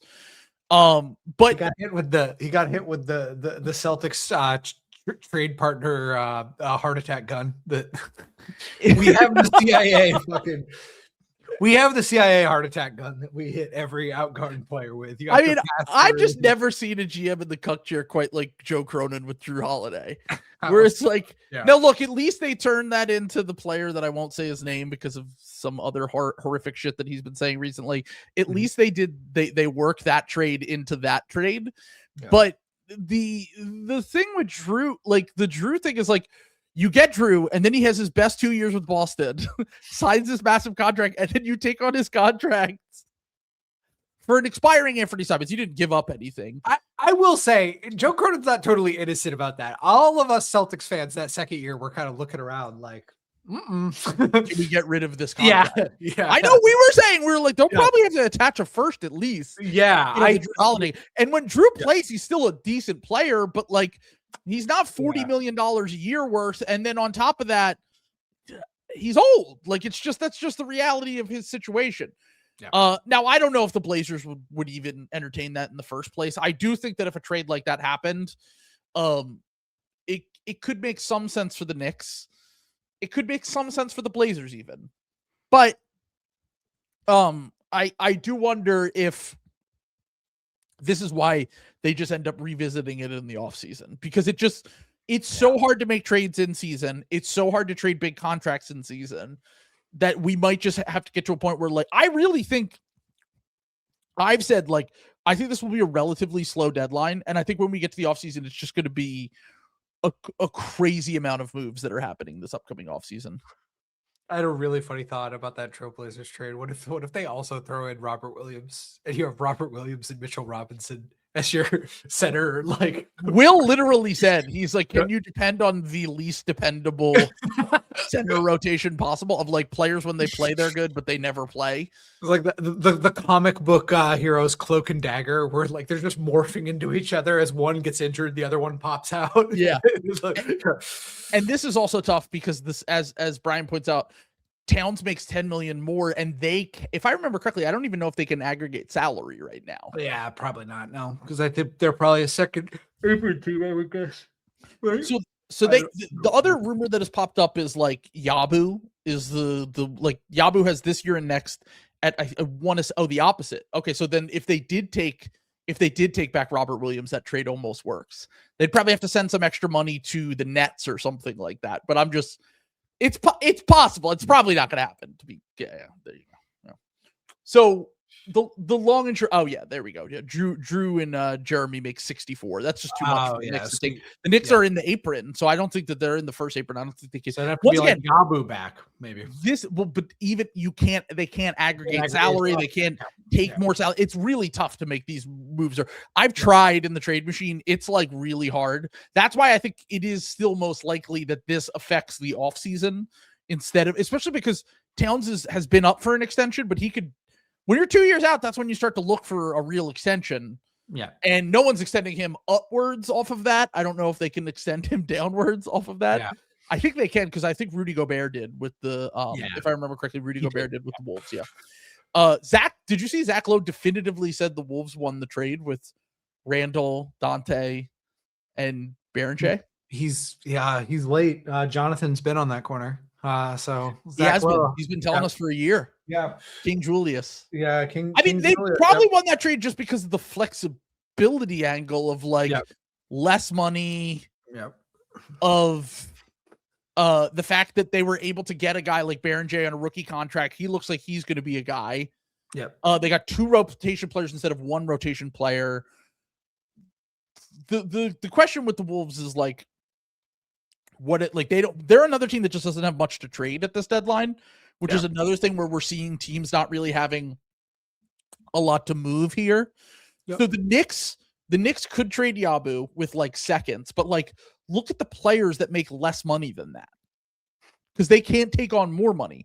Like, that's why they were attached to, like, Jose Alvarado, and, like, they'll probably get rumors on, like, Jay Huff, and, like, it's just not, like, Jay Huff's been solid this year, but like, he's like a fine player, but it's just very funny. Center, but the point I'm trying to get at here is, like, there's just no salary to match, and it's hard for them to make trades, and, like, anyone that they might end up trading him for someone they might trade him for, like, Duop Reith or something. You know what I mean? Like, they should, dude. Duop Reith's a fucking problem. He doesn't play either. Like, he hasn't played back. So the few guys that the Sixers have been attached to via my close personal friend Brett Siegel, are Jay Huff, Keon Ellis, and Duop Reith. And I'm like, this is literally just financially. Yeah, like, guys who don't make much money. Yeah, they make no money, and the Sixers are going to look to shed salary to either dodge the tax or save money on the tax. But that's what a lot of the moves at this deadline are going to look like. I think it's going to be teams that are reorganizing themselves for the offseason, because the Cavs can't make trades because they're in the second apron. The Knicks are in the first apron, if I remember correctly, so they can't really make moves. No. The Celtics are going to be looking to lose money. The Sixers are going to be looking to lose money. Like all the teams in the East, except for the Pistons, are going to be re-angling to either save money, set up themselves for the offseason to make a trade, or do something that, like, I don't think there's going to be a ton of movement for when now. And the other team that could potentially in the East end up moving guys, and the team that I think is most likely to be like the quote unquote sellers that are sending players for second round picks and maybe potential swaps and younger players, is the Chicago Bulls. Like, it sounds like they're finally willing to fucking pull the plug and just be like, all right, we'll have cap space this summer. We'll have the 10th pick in the draft or whatever this summer because we won't ever fully tank. And we'll try again, with this new young. Who do they even have to trade? Like Patrick Williams does not have they have some players that would be interesting. Does Kobe White have fucking Kobe trade White value? Well, he's expiring. That's the problem. Io's another one who's expiring, but Io could help a contender, I think. I mean, these guys can help, but they're expiring. Like, who's going to give you anything? That's why I'm saying it's going to be like second round picks and protected swaps. I think. I don't think it's going to be. I've gotten real shit. Oh, God, they're so. This is why they drive me insane, because it's like, go listen to an episode of Ball from 2 years ago where we were like, Kobe White's on one of the biggest scam contracts in the NBA, but the Chicago Bulls are not going to be good enough in the next 2 years to take advantage of this. They should trade him immediately. We did this a few years ago with the Pistons with Bojan Bogdanovic, and then they ended up trading him for Quentin Grimes, who then they just let walk. They traded him for Tim Hardaway, who is now not on their team. And like, now that was a changing of front offices. And like, if they had kept Grimes, that probably would have been a W for them, to be honest. Yeah. But like, selling players like Bojan and Kobe White, when they have some trade value to get like first round picks and recouping your and rebuilding your asset base, is almost always the right thing to do, especially when you know you're not going to pay those players. And when you're a cheap team like the Chicago Bulls, you should be trying to you're not going to extend Kobe White because he's going to want $25 million a year, whatever. Get out ahead of it. Don't fucking waste everyone's time and try to have it so that he is, basically having no trade value. He'll probably get you like 2 seconds at this deadline or something, and go like make moves that will set you up for the next window that you could possibly be decent in, instead of just wasting everyone's time and fucking careers over this shit. But yeah, like, I think Vooch could maybe help a team. I think Kobe White could maybe help a team. I think he certainly could as like a bench bucket getter. I mean, I think like Vooch in certain situations could help a team, but just like his contract is kind of big, and like, there's guys that can help anyone, but I just like, I don't. Is it a point where it's even worth it to like try to trade these guys? You know what I'm saying? Like, because the other thing is like, nobody really has cap space again this offseason. So if you have guys who are expiring and you're not going to get anything good for them, I mean, at this point, sure, maybe see if you can squeeze. I mean, that's probably what they'll do. Like, I'm a communist, socialist, capitalist, left wing, everything good. Capitalist, little brain cap on. You could squeeze these guys for like better contracts. Like if you, well, that's the thing, is like, who are the free agents this summer that you're going to get to come to the Bulls? Yeah. That are like, okay, like Quentin Grimes might be one of the better free agents this summer, right? Like, how much better is Quentin Grimes than, like, Io might just be better than Quentin Grimes, and like Kobe White, similar, like different kind of player, more offensively tilted, but like not that far off. Like, I don't know. I look at the Bulls situation, and I'm just like, you missed your window to get anything real for these guys, but you still probably will end up trading at least one or two of them to a contender at this. Is Okoro expiring? No, and it's funny because we discussed this a little bit when we did the Trade Machine War Crimes, which was, I remember when they made the Okoro for Lonzo Ball trade, where I was like, yeah, Lonzo's not good anymore. I don't know why everyone acts like this is some sort of heist for the Cavs, but people are like, yeah, they did that because Lonzo's deal isn't guaranteed past this season. So they could just waive Lonzo after the season and be done. And they got off the Okoro contract. Yeah.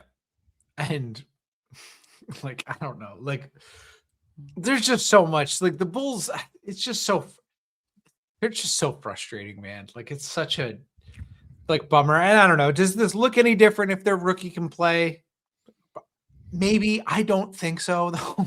Like I just don't know what you do. They also need to fire Billy Donovan. Like, I'm sorry. Well, they need to fire everyone involved with the team, including Jerry Reinsdorf. But like they also need to fire we need to stop pretending that like Billy Donovan is just hurt by this. Like Karnisovas is bad. Yes. Got it. Perfect. It's like year 7, like of Billy Donovan or whatever it is. What is it actually? Year 5, something like that. I don't know. He needs to.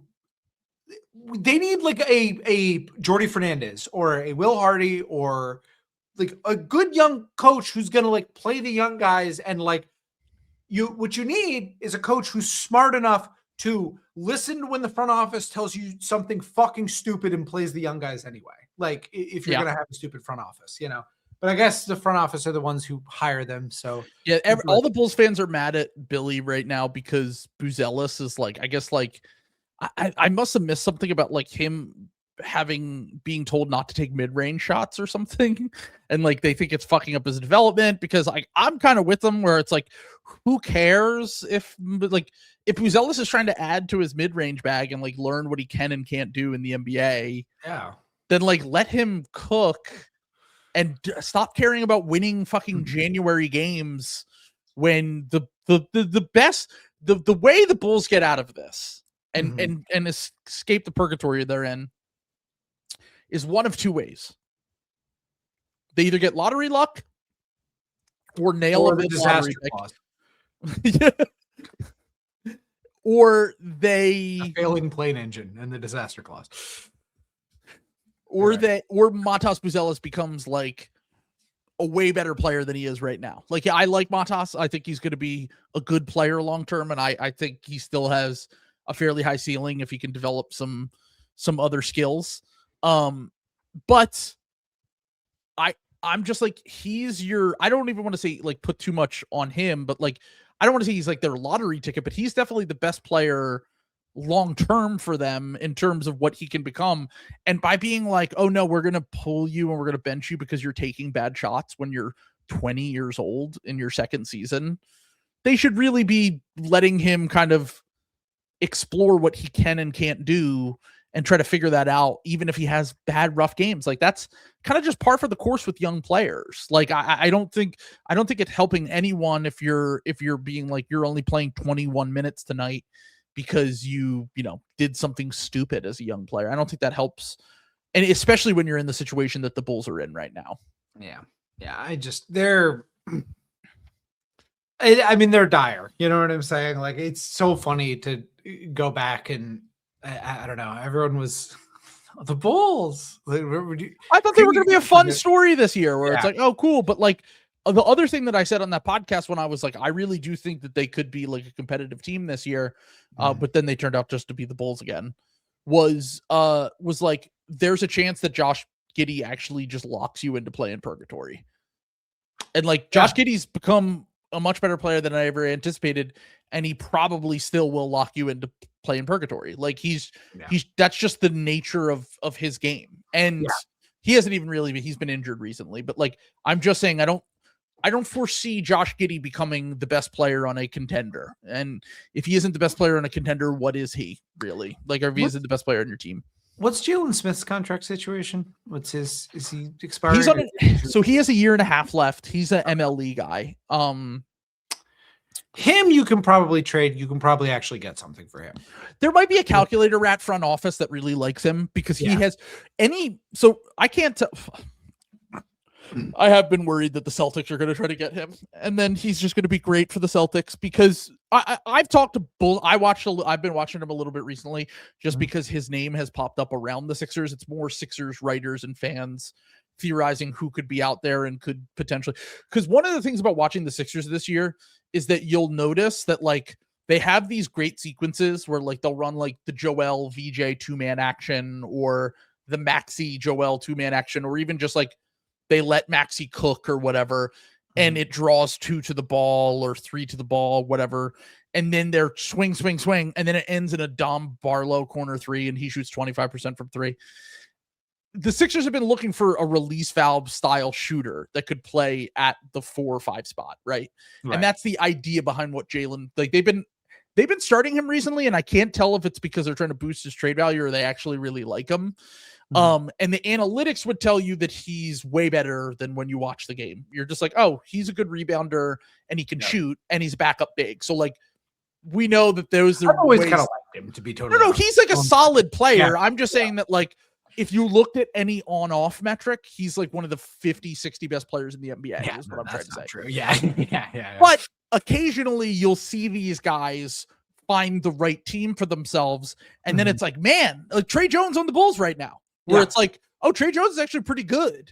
And we see this occasionally where these guys that do have these crazy on-off swings, that have rare skill sets, even if they're not the best players, they can go to a team and help them win and whatever.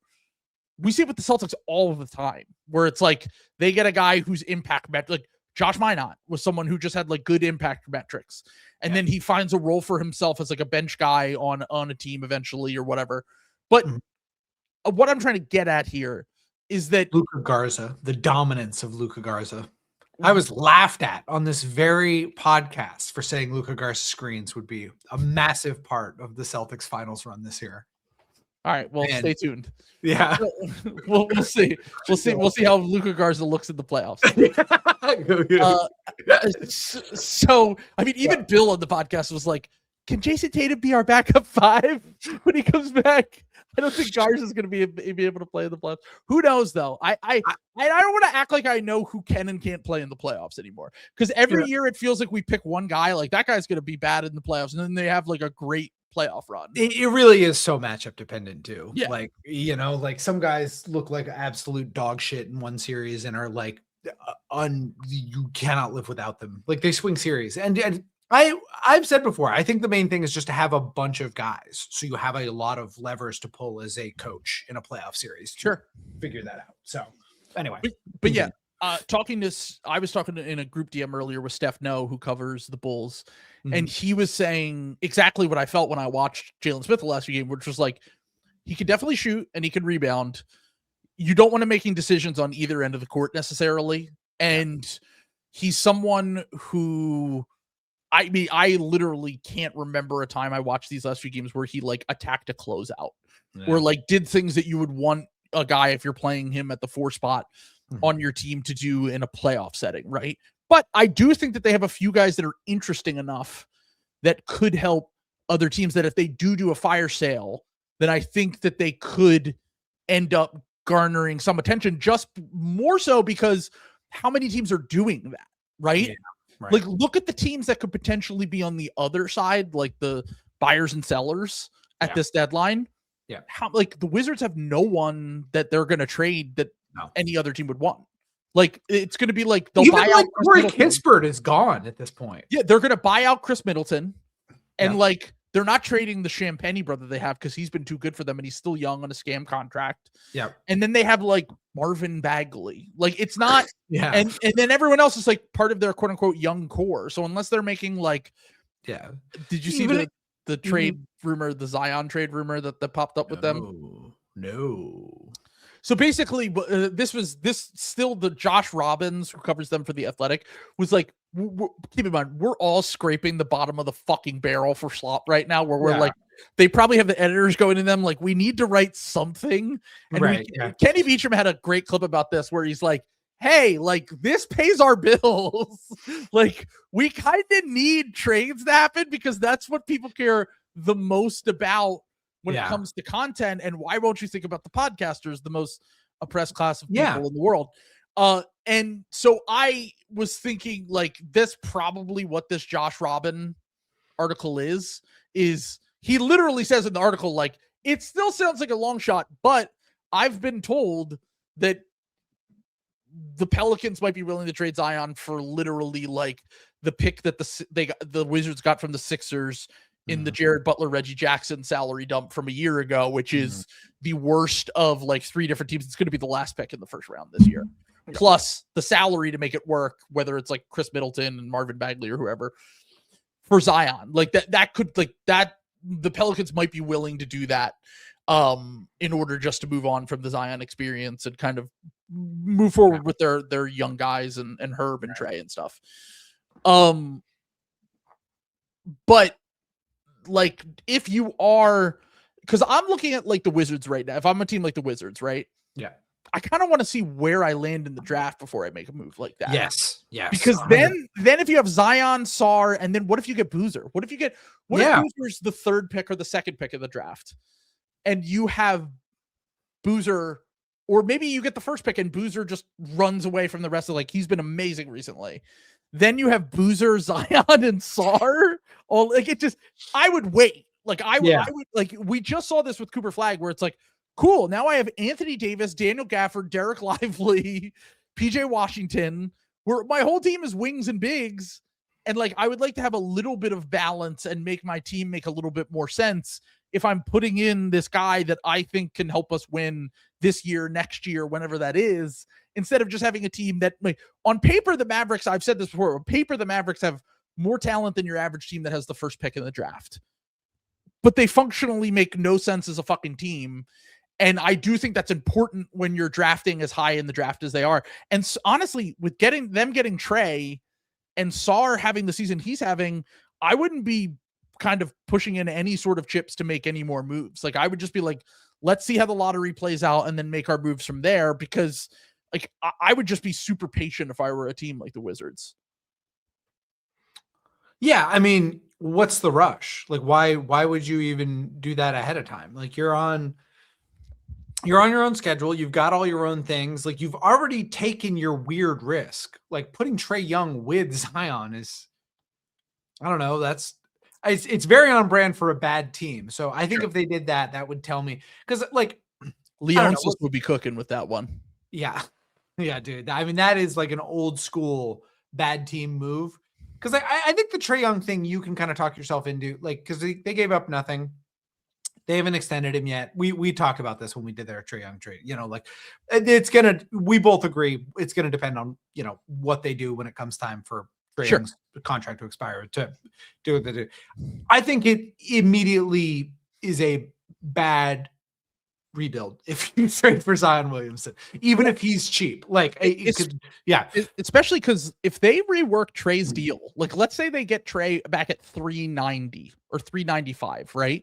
This offseason, you can lower Trae Young's cap hit this offseason from like whatever he's making, 45 million or so. It's kind of similar to the Fred VanVleet thing where Fred locked up a few years, but he took less per year, like, to do it. Trey can lock up some money for himself this offseason, maybe give him 35 million a year. And then you can open up even more cap space. Like you could open up enough cap space to, like, if you get Boozer and then you have Boozer, Sar, and Trey next year, you might be, I know the free agency class isn't great, but then you just need role players. You don't need to go make a big splash in free agency. Then you can go get Io. Then you could go get whoever whatever guy you think fits in with George and those other guys. Yeah. Then your team makes a leap from, the seller of the NBA to now we're like a play-in team with potential to have even more long-term upside with this team and have it make a little bit more sense. So that's why I just think that this is going to be a relatively slow deadline because the lack of movement, the ability to move contracts around the league, the teams that are sellers, quote unquote, are probably not going to get a ton for their guys that they're moving.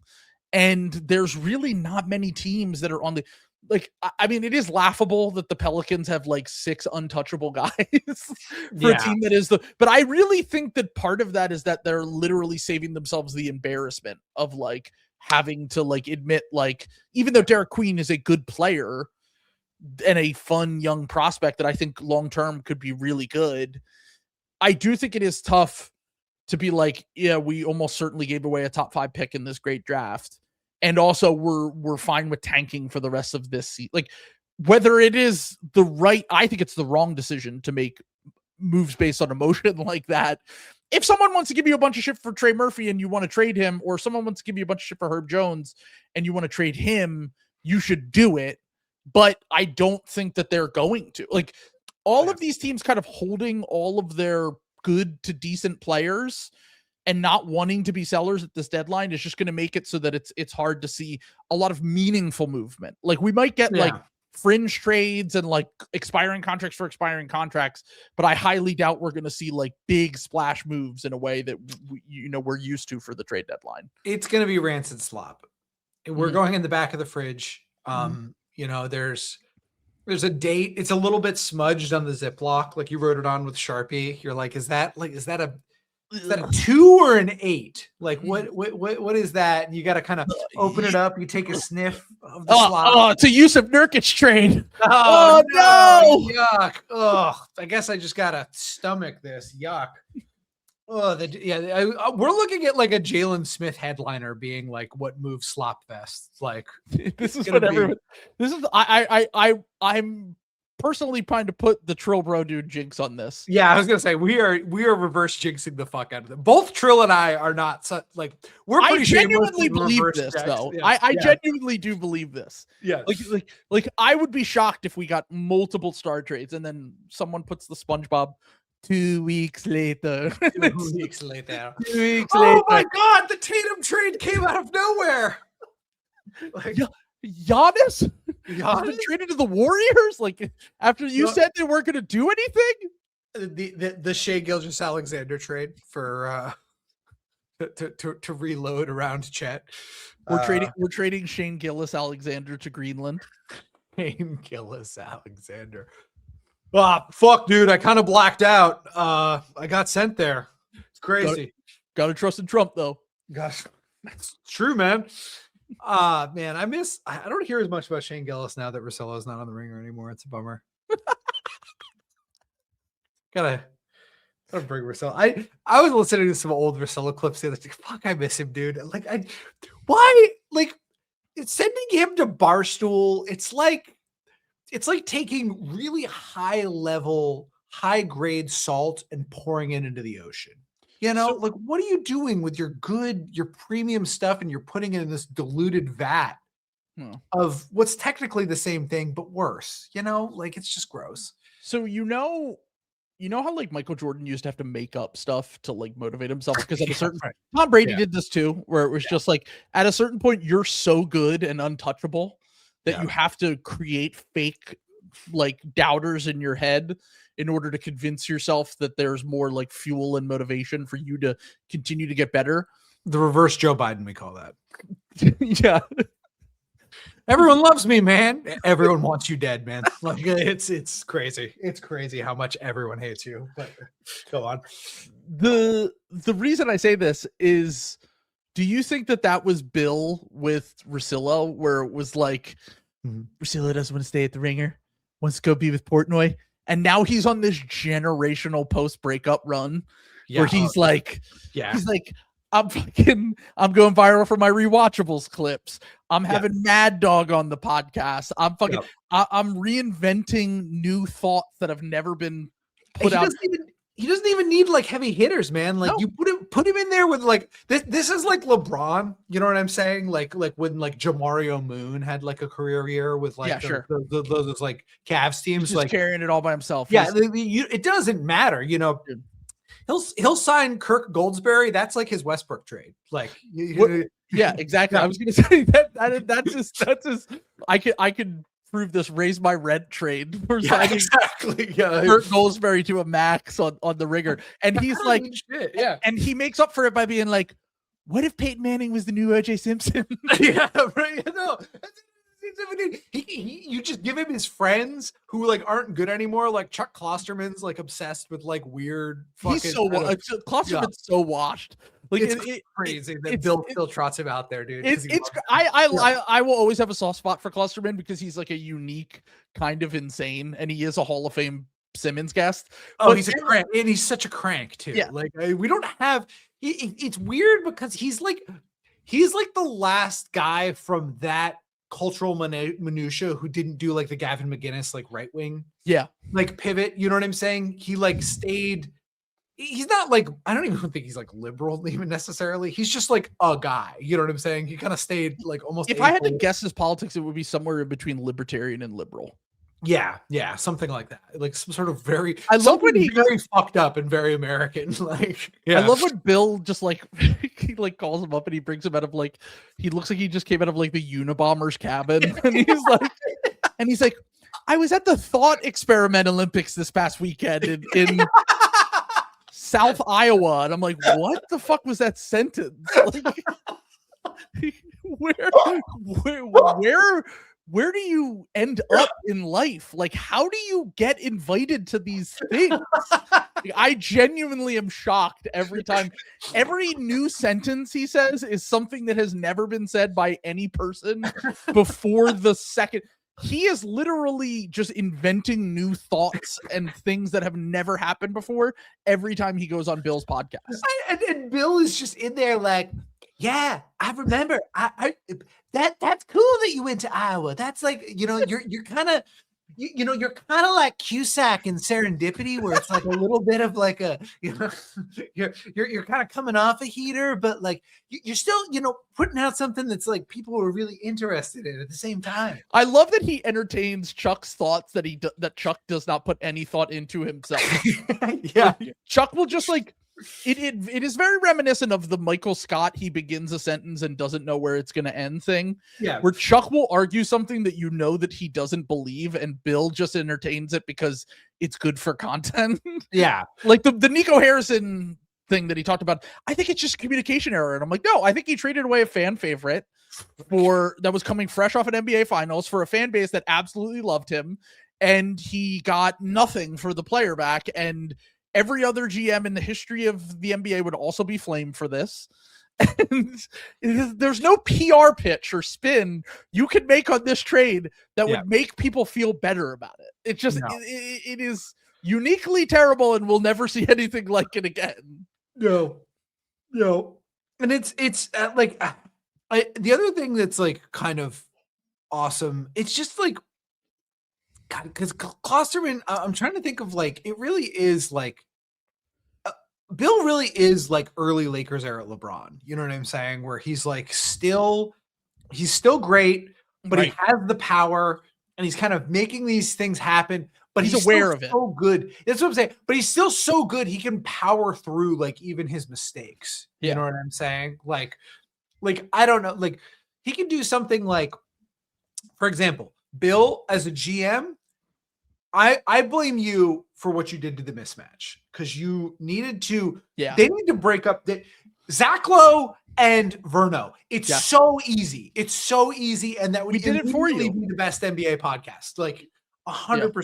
Or you shouldn't have let Waz walk. You should have had him and Zach do a show, or you should have him and Vernon do a show like that. Exactly. That's an easy one. That's just easy off the top of our head. You can't let Zach Lowe Spock out with other Spocks. Like, that is what he's going to do. They're all just doing a worse impersonation of Zach. Like, they all just want to be Zach. And that's why the show isn't, I don't even listen to it anymore, really, because it's just like, I know they're all just going to echo Zach's thoughts, and there's going to be no real fucking conflict here. And to be fair, I mean, it's usually like good basketball analysis to ape Zach. There's worse people but just don't do it on Zach's show. You know what I'm saying? Like, that's have Zach on your show if you want to do like Zach's show should be about like, fucking having random one-offs on there or something. You need someone who is like gonna say something stupid.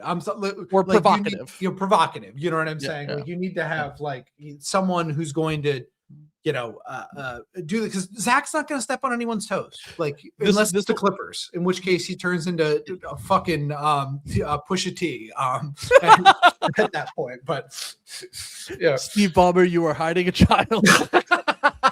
You are hiding trees.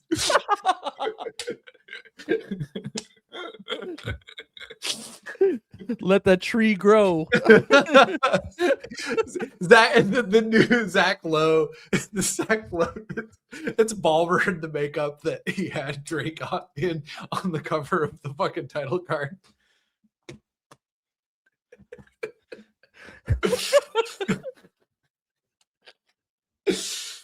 God damn. No, Yeah. but I did just want to bring up, speaking of Bill and having L's, Bill's recent L was did you hear the Seahawks thing? Yeah. I haven't been listening to Bill for a little bit, but I did see Richard post about it. See, I actually, And you know what's really funny is that I wasn't a big Bill NFL guy, like Cousin Sal Bill, really? like that. I would say that's been like the last 3 or 4 years I started listening to every single episode of that. Yeah. I used to occasionally tune in, but so I didn't even know about like the full Delhomme, Yeah. Oh yeah, that's a great one. That's a classic. Yeah. which he said He's been CJ on the Stroud full almost did. Delhomme. That's like a 20-year run. That's what I didn't know that until Yeah. someone referenced it recently, and I was like, I've never heard that one. And then he said it about CJ Stroud this past weekend in the Patriots Texans I was game. literally thinking that when I was like switching Watching over the game. to the game. I'm gonna be honest, I didn't even watch the game. I was playing video games, and our friend Dan was reading to me like what would happen, and I was taunting him because he kept saying the Texans. He like you kept telling me how good the Texans defense was. By the way, Bill did this too, and Yeah. Sal called him out on this because Bill was like, I thought that Texas defense was supposed to be really good. And he was like, Bill, they had -2 yards on 9 drives. Yeah. They did score on 3 drives, Yeah. but and they had long drives. I'm not doubting that. But at the same time, CJ Stroud is the reason they lost that fucking game. Come on. Yes. But that's why he threw a pick. If he doesn't throw that pick 6, it literally comes down to the final possession. The Texans defense did plenty to keep them in that game. Now, did they destroy them in the way that the Niners got destroyed by the Seahawks? No. The Seahawks defense is clearly, as we said before, the best unit left in these. The Patriots are probably the most balanced team. Yeah. And now we're gonna get the Broncos without Bo Nix. I'm like, people are gonna accuse me of doing reverse jinx shit. This does feel like a game the Patriots lose. Okay, like, this is a classic fucking like everyone's looking. Well, if you think about the Patriots' most iconic playoff losses, they're to 2 Giants teams that weren't as good as them. They're to Nick Foles and the Eagles in the Super Bowl, and they're to old Peyton Manning in Denver and Jake Plummer in Denver. Those are like the Jake Plummer one is like the traumatic one. That's the parallel for this one. Yeah. Where Jake Plummer one is the one that like hurt me. I mean, the Tyree catch is always going to be the worst one, like 100%, but like that's number 2 for me. I was so fucking mad during that But game. the Patriots very rarely lose. I know this is a different era with Brady and Belichick being gone, but like the Patriots very rarely lose to teams that are like iconic teams is what I'm trying to say. Like they tend to actually hold their weight pretty well against those historically, right? Yeah. The big ones we think about at least are the upsets that they have where they were the favorites going in and they end up getting upset. Now, Jared Stidham hasn't played football in meaningful capacity in 2 years. Well, this is the thing about this game is that's bulletin board material for the Patriots. He gave up on them. He left the franchise. He left us high and dry. We lost our star, and now we have Lombardi. There's a quote from Lombardi. My favorite. Before anyone knew who Michael Lombardi was, Eagles fans always hated him because he would randomly pop up and be like, Doug Peterson's a fraud, Jalen Hurts sucks, and like whatever. There was a podcast back in 2020. I have a clip that I've posted on Twitter many times, which is, Jalen Hurts isn't going to go into New England and beat Jared Stidham for a job. He's just not going to do it. He's not going to go in there because he, of course, probably was talking to Belichick. Belichick's like, we really like Jared Stidham and whatever. Yeah, I'm sure. And he's not just going to go into New England and beat Jared Stidham, and it's just not going to happen. Within a month of that, they signed, or 2 months, they signed Wash Cam Newton, who then beat Jared Stidham out in the battle, and then ended up Stidham has really only played like 3 or 4. I think the Hostetler thing is the only comp that we have historically for a guy who started the final 2 games with that Giants team that I had like a historically good defense. And Phil Simms, if I remember correctly, I might be wrong on my NFL history, I think they had already won a Super Bowl with Phil Simms before this. So this pair, like the Patriots should absolutely win this game. Should. And the way they've looked, I've been a little bit like, I think they're good. I don't think they're great. Yeah. The way that You're correct about that, by the way. You are correct about that. Everyone's mid. But their defense has impressed me. Like, I'm not I knew Drake May was really good, and I know the offensive line shaky, and he doesn't have a ton of like traditional weapons. Yeah. But a good quarterback and a great defense can get you Super Bowls. Like, that's just kind of like generally been the formula for winning Super Bowls, and especially in a weird year like this, with the path the way that it broke for them, where it's like they beat the shit out of Herbert in that game. And even though Drake May's fumbled 5 times in the first 6 times, it hasn't even mattered because the other quarterback has kind of shit himself against a really good Patriots defense in a worse capacity. And during that first half of that game, I was just like, all CJ Stroud has to do is not turn the ball over, and that is apparently impossible in this game. And now look, he was doing it without Nico Collins. Their offensive line isn't great, but like, he's completely regressed as a quarterback since his rookie year. And I had my buddy Austin hit me up about that. He was like, I'm sure Sam's really pumped because he's been saying CJ Stroud's a fraud for like a year now because of his fantasy team. This is the biggest Dredd. Where's Dredd? Get Dredd on the podcast. We're pulling Dredd out of because Dredd before the year, because I had CJ Stroud like 19 or something like that. I think you had him below Jared Goff was a point of contention, if I remember correctly. And I said I was not a serious football mind, and he's correct about that. But I was told I was being a giant baby because I had CJ Stroud on my fantasy team, and I watched him every week, and he sucked dog dick every time I watched him. And everyone was like, "No, you know what you're talking about, Sam. You're not a serious football mind." Like, okay, I'm just saying.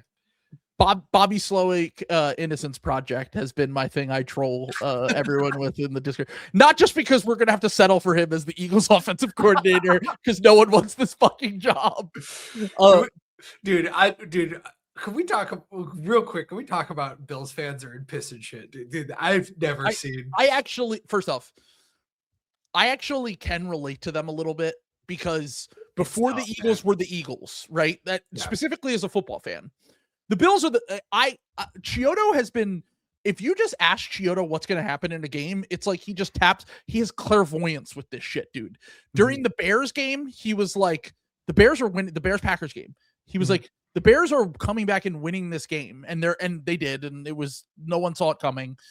And then in the Bills-Broncos game, going into the final drive, he said, this is going to be the worst loss that we've ever seen. He said they're going to invent a new way to lose. And I was like, that's exactly what happened. The interception looking like a catch at first and then being an interception. Like everything that happened with the pass interference. All the pass interference calls. It was just like the perfect heartbreaking. And once again, I understand this a little bit as a Sixers fan because that really the only kind of parallels you can have there are like the Kawhi shot for the Sixers, and like those where it's like it literally flipped the outcome of the game because if Cooks just holds on to that ball, they can kick a field goal, the game's over, they win. They win. Yeah. Then it goes the opposite direction, and now they're having this mass psychosis. And but they already beat New England in New England this year, by the way, too. Like. Yeah, no, they would have had on the table. You know, they would have had a good chance, even though I thought that team was really flawed and was largely like James Cook and Josh Allen merchants. Like, I've been a long time like, I think Josh Allen's the best quarterback in the NFL, and I still kind of think that's true. But like, he had a chance in that game to kind of prove everyone put his stamp on that, and it was just kind of the disastrous turnover at the end of the first half. Missing the throw at the end of regulation. You don't even need overtime if it isn't for those things happening. But the sequence of events of all that happening, and then the cherry on top of all of that, having Bo Nix be injured on the second to last play of the game. And then, so it's basically like they eliminated us, but for what? Yeah. I mean, it's the Broncos do have nobody believes in us juice right now. As I was going to say, it feels like It feels like what we're heading towards is I think the Patriots blow this somehow, and I swear to God I'm not doing a reverse jinx. It's just like, this is what happens when everybody like writes off someone. And then I think Denver gets obliterated, the worst anyone has ever gotten obliterated by the Seahawks. Like by the Seahawks, we've never seen that in the Super Bowl before. Again, I was gonna say again, they do it worse, even worse. Like, so I actually, so I'm wondering, have we all collectively agreed that is going to happen, though? And is that, yes, are we overthinking this? Is what I'm trying to say. Like now, I'm not saying that the Broncos are definitely going to be, but it feels like we're getting more of these. Hey, they were the 1 seed, and yeah, Bo Nix is good, but he's not fucking Patrick Mahomes. Not like what's the downgrade really? Like, Bo Nix is good, you know what I'm saying? But he was great in the second half of that game, and he's had a lot of games like that where he just locks in down the stretch. Boot and rally Bo. Like, yeah. That's what Bill calls him. Yeah, because he's dog shit in the first half and then kind of gets better as game goes along. I'll tell you right now, it's almost entirely I cannot see a way the AFC. I know I keep saying, and maybe I'm coping. I mean, who knows? Stafford's owned me so far this playoffs so far. I would be shocked if the Rams beat the Seahawks in Seattle. I feel like that is a foregone conclusion. So let's talk about the factors there. Yeah. Third time they've played. Yeah. Darnold played his worst 2 games of the season against the Rams. Yeah. Also played his worst game of last season against the Rams. Yeah. This defense just seemingly has his number in a way that he's pretty much been, outside of the Lions game at the end of last year, has pretty much like he's hidden a lot of the Sam Darnold-ness of it all. Yeah. Where he's able to kind of be more of a game manager at times, have these big games where he kind of explodes with JSN and Cooper Kupp, and their defense is absolutely incredible. I am with you that I think the Seahawks win. Mm-hmm. And I don't think that Stafford and the Rams offense have looked nearly good enough. And they have real weaknesses on their defenses as well. I also just want to point out that, like, the San Francisco 49ers, like, it's a joke the Eagles lost to them. And it's a joke that they got, for a second round opponent at home, a team you just destroyed a few weeks ago, that game was over instantly. Like, it was, and San Francisco had every reason to fucking quit. They knew they had no chance once they got down in that game. Yeah. And the Rams seem to just keep pulling these games out of their ass. Like the divisional rival, and the fact that they went to overtime and they had a 2-point conversion to win the game. Like, I think it will be closer than we expect, but I also think that the Seahawks, like, to me, the Seahawks and the Patriots is like the obvious Super Bowl to me. But also, I've been getting this shit wrong the entire play. Yeah, I was gonna say we neither of us have covered ourselves in glory with our picks. So this year, so I was gonna say I got both AFC games wrong and both NFC games right. Yeah. I did pick this conference final, but it took a little bit of miracles from the Rams to pull this off the last 2 weeks. I'll say this. I think it depends. I think the Seahawks are a lock, and I think that in the AFC, I think if the Broncos get there, they get destroyed. I do think if the Patriots get past the Broncos, the satanic magic is back, unfortunately, and I do think that it is another traumatizing. Like, I think it's a close game that the Seahawks find a way to bungle and lose in a Malcolm Butler redux. Like, again, well, I mean, if you, this is so funny because this Bill brings it up on the pod a lot. I've heard a lot of people say this. Mm-hmm. It's very rare to see a quarterback as good as Sam Darnold, who has seemingly won. He's won what, like 85% of his games the last 2 years. Yeah, and has nobody has any confidence, and no one in their own fan base trusts him. Yeah, like, it is a very strange thing to see, because you know that he's had these moments where he just looks like he can't stop turning the ball over. He takes bad sacks. Yeah, but that Seahawks defense is like, they're Himothy. And their record at home, by the way, I think they said that it was the record at home in the playoffs is all time is 13-4. And one of those losses was during the COVID year when there were no fans. I was just going to say they're like, that's one of the only like stadiums that has like a real meaningfully impactful home field advantage. Definitely. Like, absolutely. Yeah. No, but I'm really excited to see how these games unfold. Also, I'm glad. Now look, I obviously would prefer for the Eagles to be in this NFC Championship. We could have been staring down the barrel of the game getting actually postponed because of the storm that's coming this upcoming weekend. Yeah. Or do we believe in the woke meteorology, or is this all just this is all they're it trying feels like every time we get this hyped up, it never happens. Yeah, I was gonna say, and then when we don't expect it, it's like the worst fucking storm ever. So well, but the way that people are talking about this one, it's like it sounds like 96, where like 96 was the one that hit Philly super hard, and like we still talk about it to this day. Like basically the ongoing joke is that anytime it snows, that every dad that you know will be like, the blizzard of 96, I had to walk in the snow for 2 miles. It feels like it could be a generational storm is what I'm trying to say. Well, here's the thing. I hope you guys like this, because we're gonna have one of these generational storms every 5 years from now. So you might not like this one, but your kids are gonna love it. Yeah, exactly. Yeah. Sorry, this is the new status quo. So new reality, baby. It's a hyper reality. Many are saying, but yeah, 15 seconds short, 13 seconds short. People also, I'll just get us over here. Okay. People have asked me if I'm going to be streaming for the Snowmageddon flop, and I was like, not a really good idea to plan a stream when. I mean, we could, like, I've lost power at this new place since I moved in because of weather. Like, I'm not going to maybe lose internet or something. Like, I'm not going to plan anything for that, but I will be streaming. I'm going to try to stream tomorrow, Thursday, January 22nd. You're probably listening to this on Thursday. I'm going to try to stream on Twitch because I haven't done a Twitch stream in like almost a month at this point. I'm going to try to get back on there and make it a regular thing. I'm going to simulate the trade deadline. So I'm going to see what moves get made. We're going to look around the league. We're going to jump in today. Ooh, okay. And then we're going to simulate the playoffs and see who ends up winning the NBA Finals based on the moves that they made at this deadline. Also, maybe I'll make some moves for the Sixers myself at this deadline because we're better than I expected, but we're still painfully mid, and I don't really know what the team should do. I'll probably have more ideas on the Patreon episode or maybe next week for the things that the Sixers should do, but the only guy that I really am actually interested in that I think that would make a difference is Herb Jones, but I don't think he's going to get traded. Would love for Herb Jones to get traded to the Sixers, and then when we're in New Orleans next month, he's playing against the Pelicans and we're there for the game. That would be awesome. Jonathan, you says you guys don't have to pretend you don't have Miami Beach homes because we know you're pulling a Ted Cruz.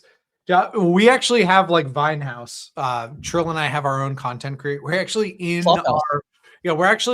our Southern California homes. Trill, you can actually hear us through the wall. We end the podcast and go around the corner and just hang out and play video games. Like, yep, it's funny. That's why it always looks like the same home. Yep, I listen to rap. Trill plays visual novel anime games, and that's our thing. Yeah, we're messing with you. Yeah, we're keeping everyone on the wrong foot. Never let them know your next move. Caleb Williams, he's awesome, dude. Let's get out of here. Okay, let's not talk about Caleb Williams. Let's go. Mr. N wokeness. Peace.